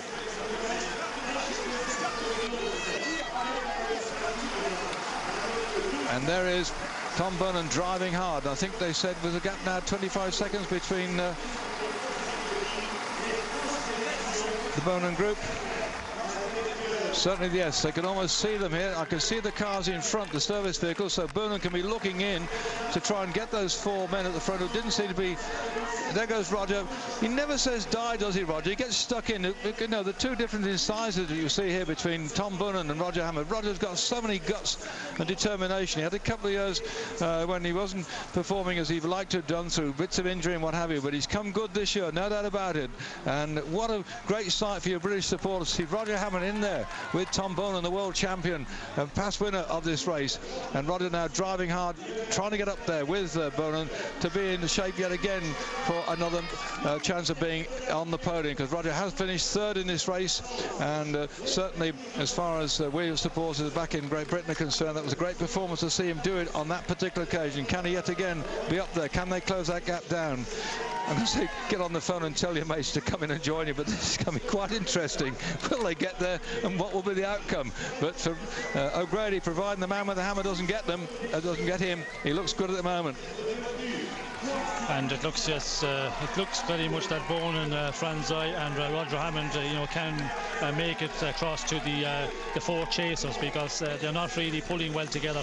And as I said, you know, Weserman seems to be the freshest one up there, but Fletcher, Lukemans and Petito, I think, are all suffering. So, you know, for Boonen and Hammond, it's possible, you know, to get up there and have a go for second place. But I think with the gap we were seeing, 55 seconds was the last time check, 8 kilometres to go. If that's still around the 50-55 seconds, you know, Stuart O'Grady should certainly be able to hold on.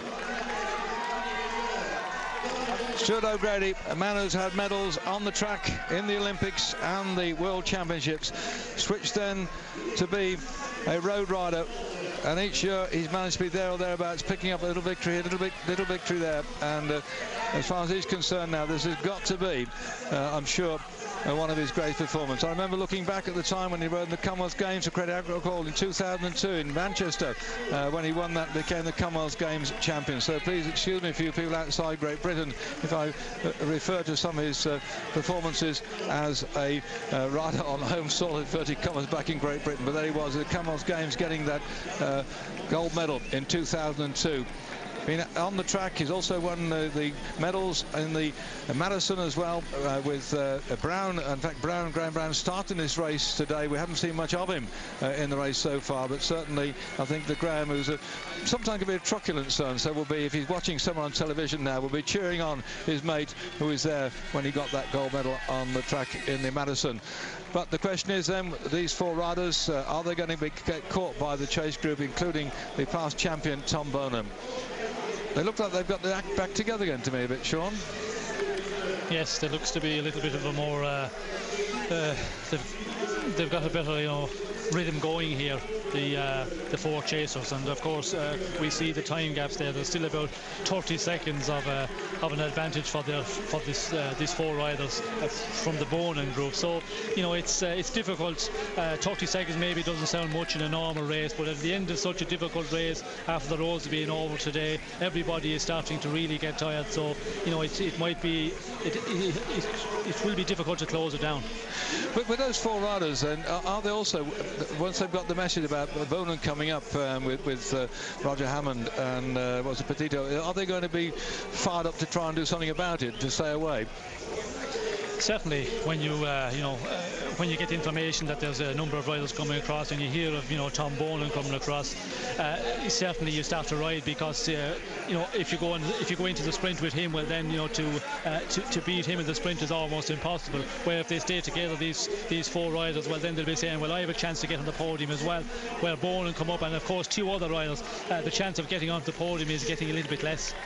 Well, the team car then for CSC was number 13 when they got the lots out there to begin with. Number 13 is not going to be the unlucky number as far as the team car is concerned at the moment, with the way he's going right now. Stuart O'Grady pounding away through, and I'm certain that his family back there in Australia will be listening to it or watching it up on the internet in some form, and I can just imagine the emotions in that family. Of course, his sister also is very much heavily involved in the Tour Down Under. There seems to be some gaps coming down, because coming out of headphones, they're being to ask some of the cars to accelerate and get the hell out of it. So it could be that perhaps the gap here between Bonin and these four riders is coming down. Accelermotor, they've kicked them out of the way, the motorcycles, so it could be that the gap is coming down from these four. And yeah, here we come. This is Bonin charging along, and they might be getting the tail end of that four-man group. Do you see it the same way, Sean? We can't see them now. No, we can't. They were just clearing the vehicles out. He's burying himself, isn't he, Tom Bonin? Look at this. Yes, and they're certainly closing it down, because we see they came off that section of cobbles there, and the four out front have, you know, just I think about 20 seconds maybe of an advantage. And who are they picking up now? That must have been shelled out from the original group that was up there, and it looks like one of Tom's mates, is it? Oops. Yes, it is.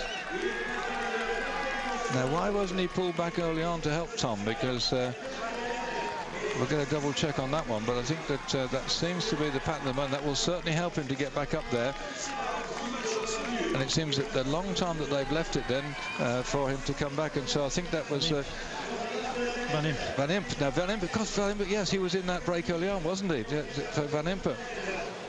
Well, of course, there's so many riders that are in between these groups today. It's been amazing over the last 40-50 Ks. We have, you know, group out front, and then we have riders getting dropped and riders coming up from the bunch, so it's difficult to know where exactly riders are. It's a good job in writing these down. And Van Impe, of course, he was up there, you know, quite early today as well. Sean's gone through about 3 notebooks here at the moment.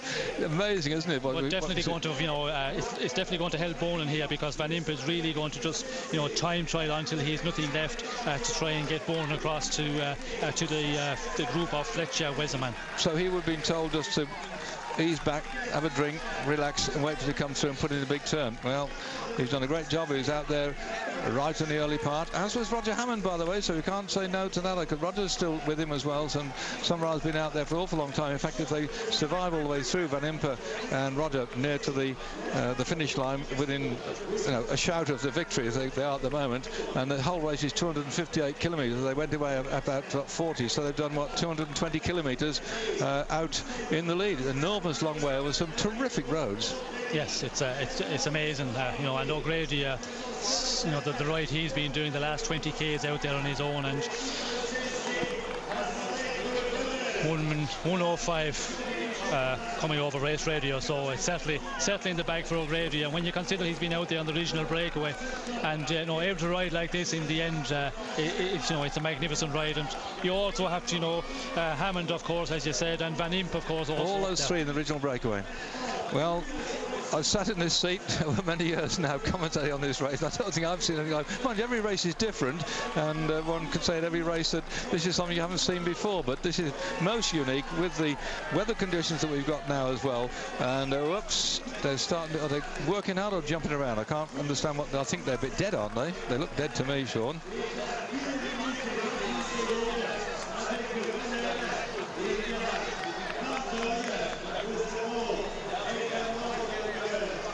No, I think they're still pulling quite well together. Everybody seems to be, doing their share on the front, and but is it enough?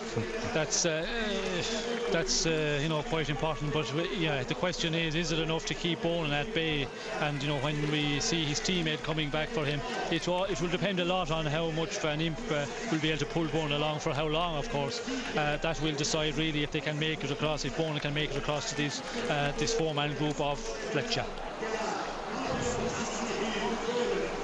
Well, one of our co-commentators, we're happy to see is his team out there at the moment doing rather well on this particular occasion for the Weisnov team. Yep, yes. Here they go. And we can see, as we can see here, Bonin is actually coming across to this the four-man group out front. He's certainly going to make bridges across. So. What a ride, and we see Hammond here just giving it a good pull as well. So he's also doing a magnificent ride, because as we said, out there all day, to be able to just to take a share on the front, take a turn on the front from a rider like Bonin at this stage in the race with so many kilometres on the train they've been over, you have to take a hat off to him. Well, particularly Stuart O'Grady finished 5th in the Milan-San Remo, which was the first big classic that we brought you on Eurosport about 3-4 weeks ago. On that occasion it came down to a sprint when Frere beat Davis. Bonin was back in 3rd spot, and McEwen from Australia was 4th. Stuart O'Grady finished into 5th spot. And so you imagine he went all the way through there, and that longest of the single-day classics, the Milan-San Remo, and that was only about 3 weeks ago. And now he's back in action again, is Stuart. He looks like he might be running in to the top spot in this race.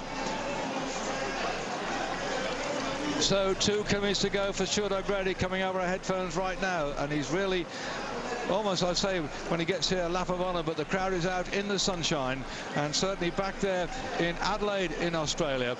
If any of you are picking up our sound on your website, whatever the case may be, you'll join me in just enjoying this particular moment of triumph for this battling Australian, who certainly undoubtedly has been there. He's been so supportive to the teams he's ridden with over the years, and there's no doubt about it, he's got the experience. Who would have thought, if I've ticked him off here on my list, one of those people has a long chance to maybe do something today, but I never thought we'd see him up here at the moment.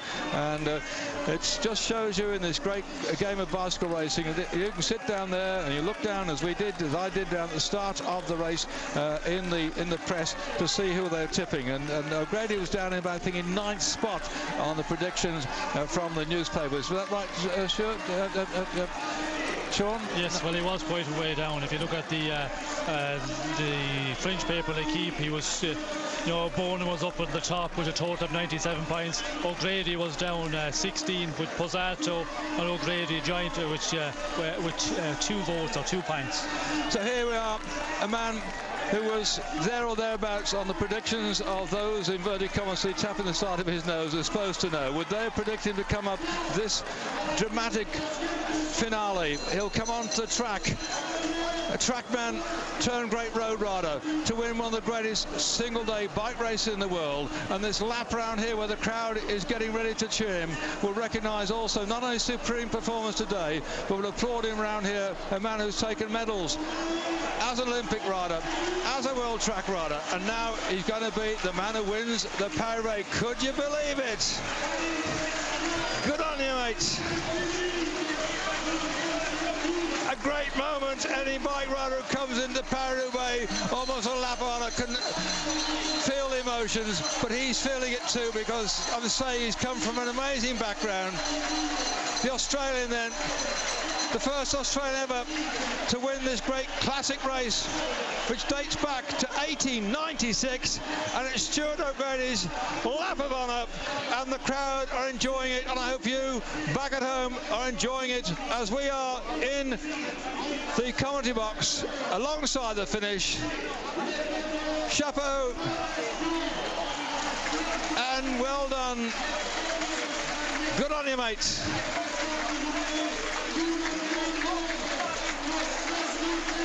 Sean Kelly, the winner of the 105th Paris Roubaix. The Australian triumphs for the first time from down under.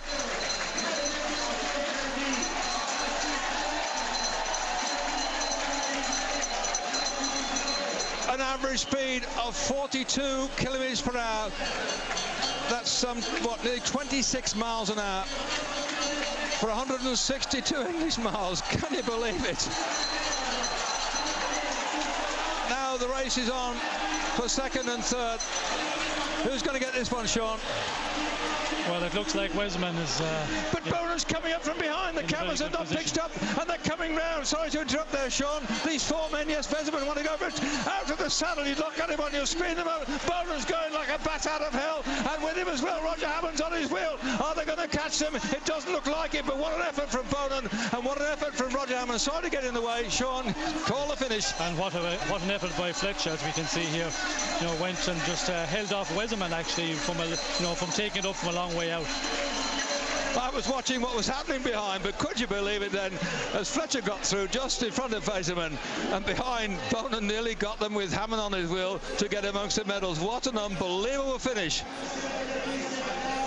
to the Paris Roubaix this year, and he can't believe it either.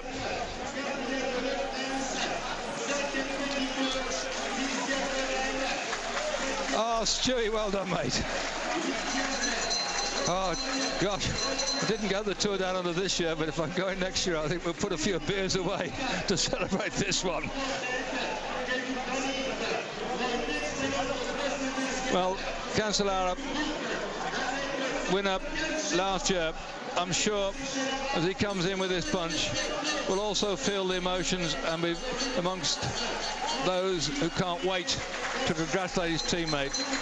And I also think, Sean, that the CSC team seemed to have done a tremendous job today getting Stuart away with that early break, and the way in which they played every move since then. Of course, with that CSC team, the other Australian, Luke Roberts, played his part by going with that breakaway group. And Breschel there with number 2 on his back, he was also with that leading group. So CSC certainly had a lot to play today in getting Stuart O'Grady in towards the finish. The rest of the riders fighting out for the lesser places, but I somehow think that the team CSC, under Scott Sunderland, by the way, the team manager, he's also an Australian. My goodness, not only can they play cricket, they can ride bikes. Yes, certainly can, and we see Mikkelsen coming over there in the wheel of Baldato, finishing just behind, just actually in the wheel of Baldato. So the CSC team were definitely, you know, the strong team today, very much to the fore. Right from the beginning, they had somebody up there, but they always had, you know, riders in the action all day. Well, it looks like his family's turned up on this particular occasion, but I saw there in the black, yes, I think that stood back behind him there, Scott Sunderland, the team manager in black. I think, could he have believed this at all? I think he was in the team manager for a couple of years now, Scott, but to suddenly find you've got a winner of the great Paris Roubaix. And there you are, you see that track in which they come thundering round. A quite unique event, this one. They go over the most monumental cobbles you've ever seen, and they end up riding round this smooth track here. In fact, they're building an indoor track, I understand, in Roubaix, so I hope they don't tear this one down, but it's part of the history of this great event.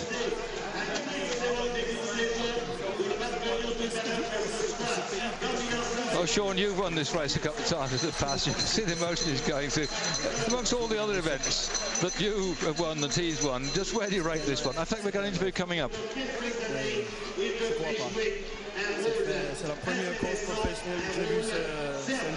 Yeah, I can't believe it. And it's a course that it's a race that I always think about for many years, but I never really thought that I could, or if I would. Well, he did, and we've seen it live on Eurosport this afternoon. Those who watched us all the way through the 3.5, nearly 4 hours that we've been on air. So Cameron Cancelo is having a chat, and he's saying, well, I think we did a jolly good race. Everybody was marking me and expecting me to do a ride, but on the day Stuart was the better rider.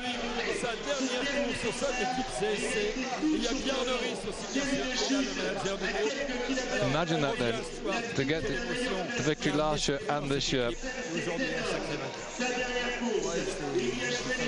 He said a lot of emotion and a lot of team spirit. And he said that they're joint roommates, and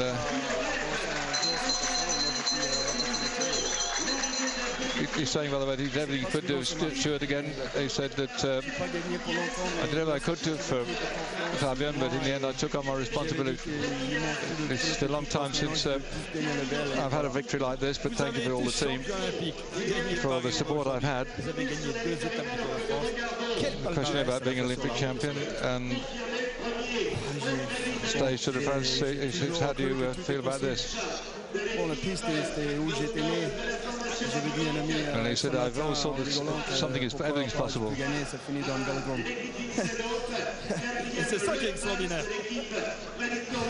Oh, and he even said this morning, just simply, he told a friend that he thought he was going to win. It's a dream. It's a dream since I was 13. Now it's done.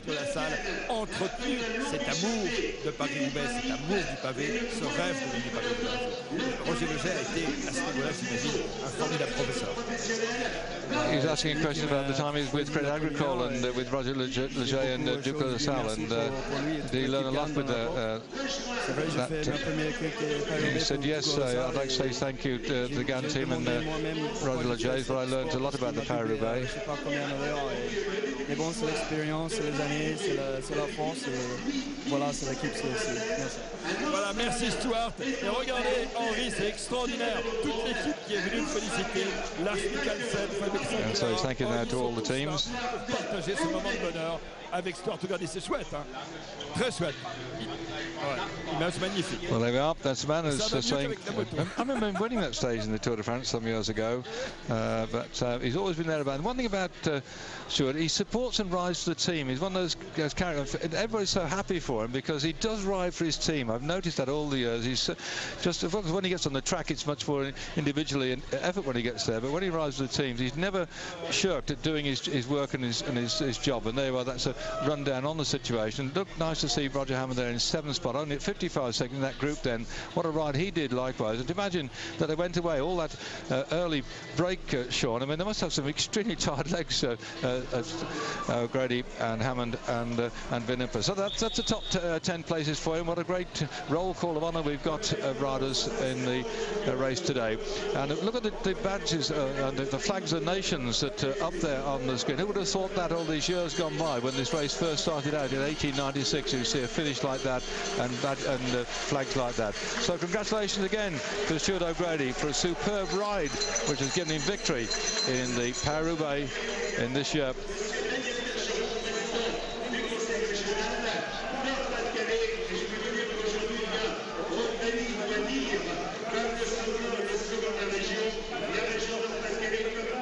Back then with live pictures of what has happened so far, and certainly Stuart O'Grady took his chance and went for that victory a long way out. It's a time when team tactics no longer play a part. It's a strong man on the run in towards the finish. And Sean, you've won this race a couple of times. What's it like coming in toward the finish when you've got a chance of taking the victory? Well, it's a magnificent feeling, and certainly in Stuart O'Grady's position, when you're on your own out there in front and you have, you know, almost a minute of an advantage, it's such a great feeling. Then when you come into a group, of course, you have to sprint it out for the victory. You know, things are much more tense and you're really on your nerve there. But for Stewie, it was a magnificent, you know, final 4 or 5 Ks, because he knew, you know, he had it in the bag, and it's the best way to win it, really. But do you ever think, when you go through there, in his mind, as whether he might sort of suddenly, you know, go through a bad patch, or you just fired up for the victory? Well, when you get to the last, as I said, 3 Ks, 4 Ks, if you have an advantage of around the minute 50 seconds, well, then you know you're going to get there. But with 15 Ks out, 20 Ks out, when he was there, you know, with 30, 40 seconds in advantage, you never know in such a difficult race, can you hold on, and how strong they are behind as well, how well they're organised. That's, you know, that's always an interesting one. But when you certainly get into the last 3, 4 Ks and you have that advantage that O'Grady had today, it's a magnificent feeling. And we're looking at, if I use the word remnants, it's the wrong word to use, but it's the riders who all have played their part in this great race in the early part of the event, trying to pull back the brakes, keep it in control for the top men to take over and give the best men the opportunity on the day, because so many people have got stories to tell as well when they've punctured or they've just been in the wrong place at the wrong time when the brake's gone away, and when they go into the showers, well, the famous showers beyond here, by the way, from the football pitch, they are pretty horrific and rather old-fashioned, aren't they, Sean? So is that where you exchange all views, or you get out there as fast as you can do? Well, the joke in the bunch is, you know, if you ride to the finish in Paris Roubaix, well, you're definitely going to have a cold shower, because there's so many riders, you know, who pull out earlier on the day. The hot water is over, so if you fight it out to win the race, or, you know, in the certainly to finish the race, you're pretty guaranteed you're going to have a cold shower. Well, right now, so they were bothered about that with the weather we've got now. Sean's pointed towards that brown-coloured building on the left-hand side. That's where the cold showers, if you at the back, is where you go into. But today, I think they'll be happy for a cold shower, wouldn't they? Gosh, what a day we've had. What weather we've had. Global warming may be causing problems across the world, and I think we must all be concerned about it and take note of what the politicians and what the people who know these things are saying about global warming, and do what we have to do to stop the thing. We may say, oh, we like it out in this part of the world, and we can grow vines in the south of England now and get some jolly nice wine out from there, but just spare a thought for the people who are near the equator, where they're absolutely having great troubles. In fact, I'd rather think that down in South Australia at the moment, the efforts of the vineyards out there are suffering from a bit of a drought the early part of the season. Don't quote me on that, but I've got because I didn't go the Tour Down Under this year, but I think they've had a few problems down there. But whatever they've got left down there, I think to go out there and crack a few bottles, down there in this moment. And what a time he's going to have when he gets back eventually, because knowing Stuart, he'll have a lot more races yet to come, but come the back end of the year. And that looks to me like it was Scott Sunderland joining in the celebrations. Stuart O'Grady, who's had such great success on the track, is now on a track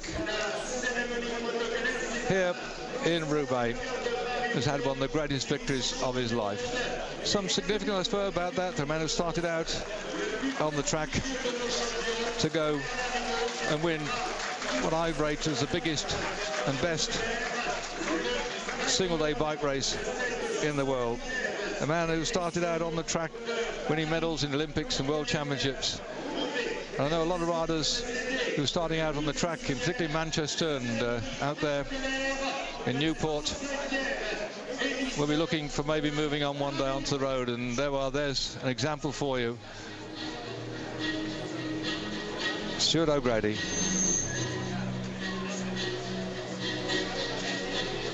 Born 6th of August 1973, Adelaide, South Australia, meeting up with Bernardino, who didn't really like to ride this race. I think one year he had 17 punctures, did Bernard, but he stayed out of trouble.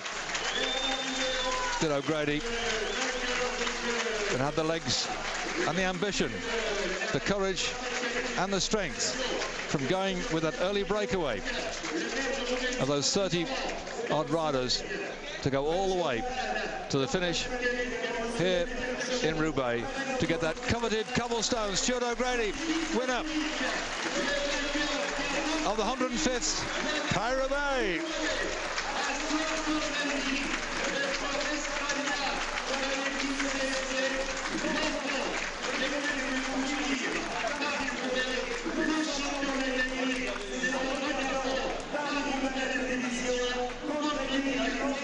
Well, the balloons are flying up into the sky here in France. There'll be some celebrations, I'm sure, in Adelaide, down there in Australia, because it's the middle of the night as far as they're concerned. But I reckon some of the people who've been listening for this will be phoning their mates. They'll be cracking a few bottles, and by tomorrow morning, they'll all be knowing that the man from Australia, Stuart O'Grady, from South Australia, from Adelaide, has won this great single-day bike race, and I'm sure there'll be some thick heads after tomorrow night.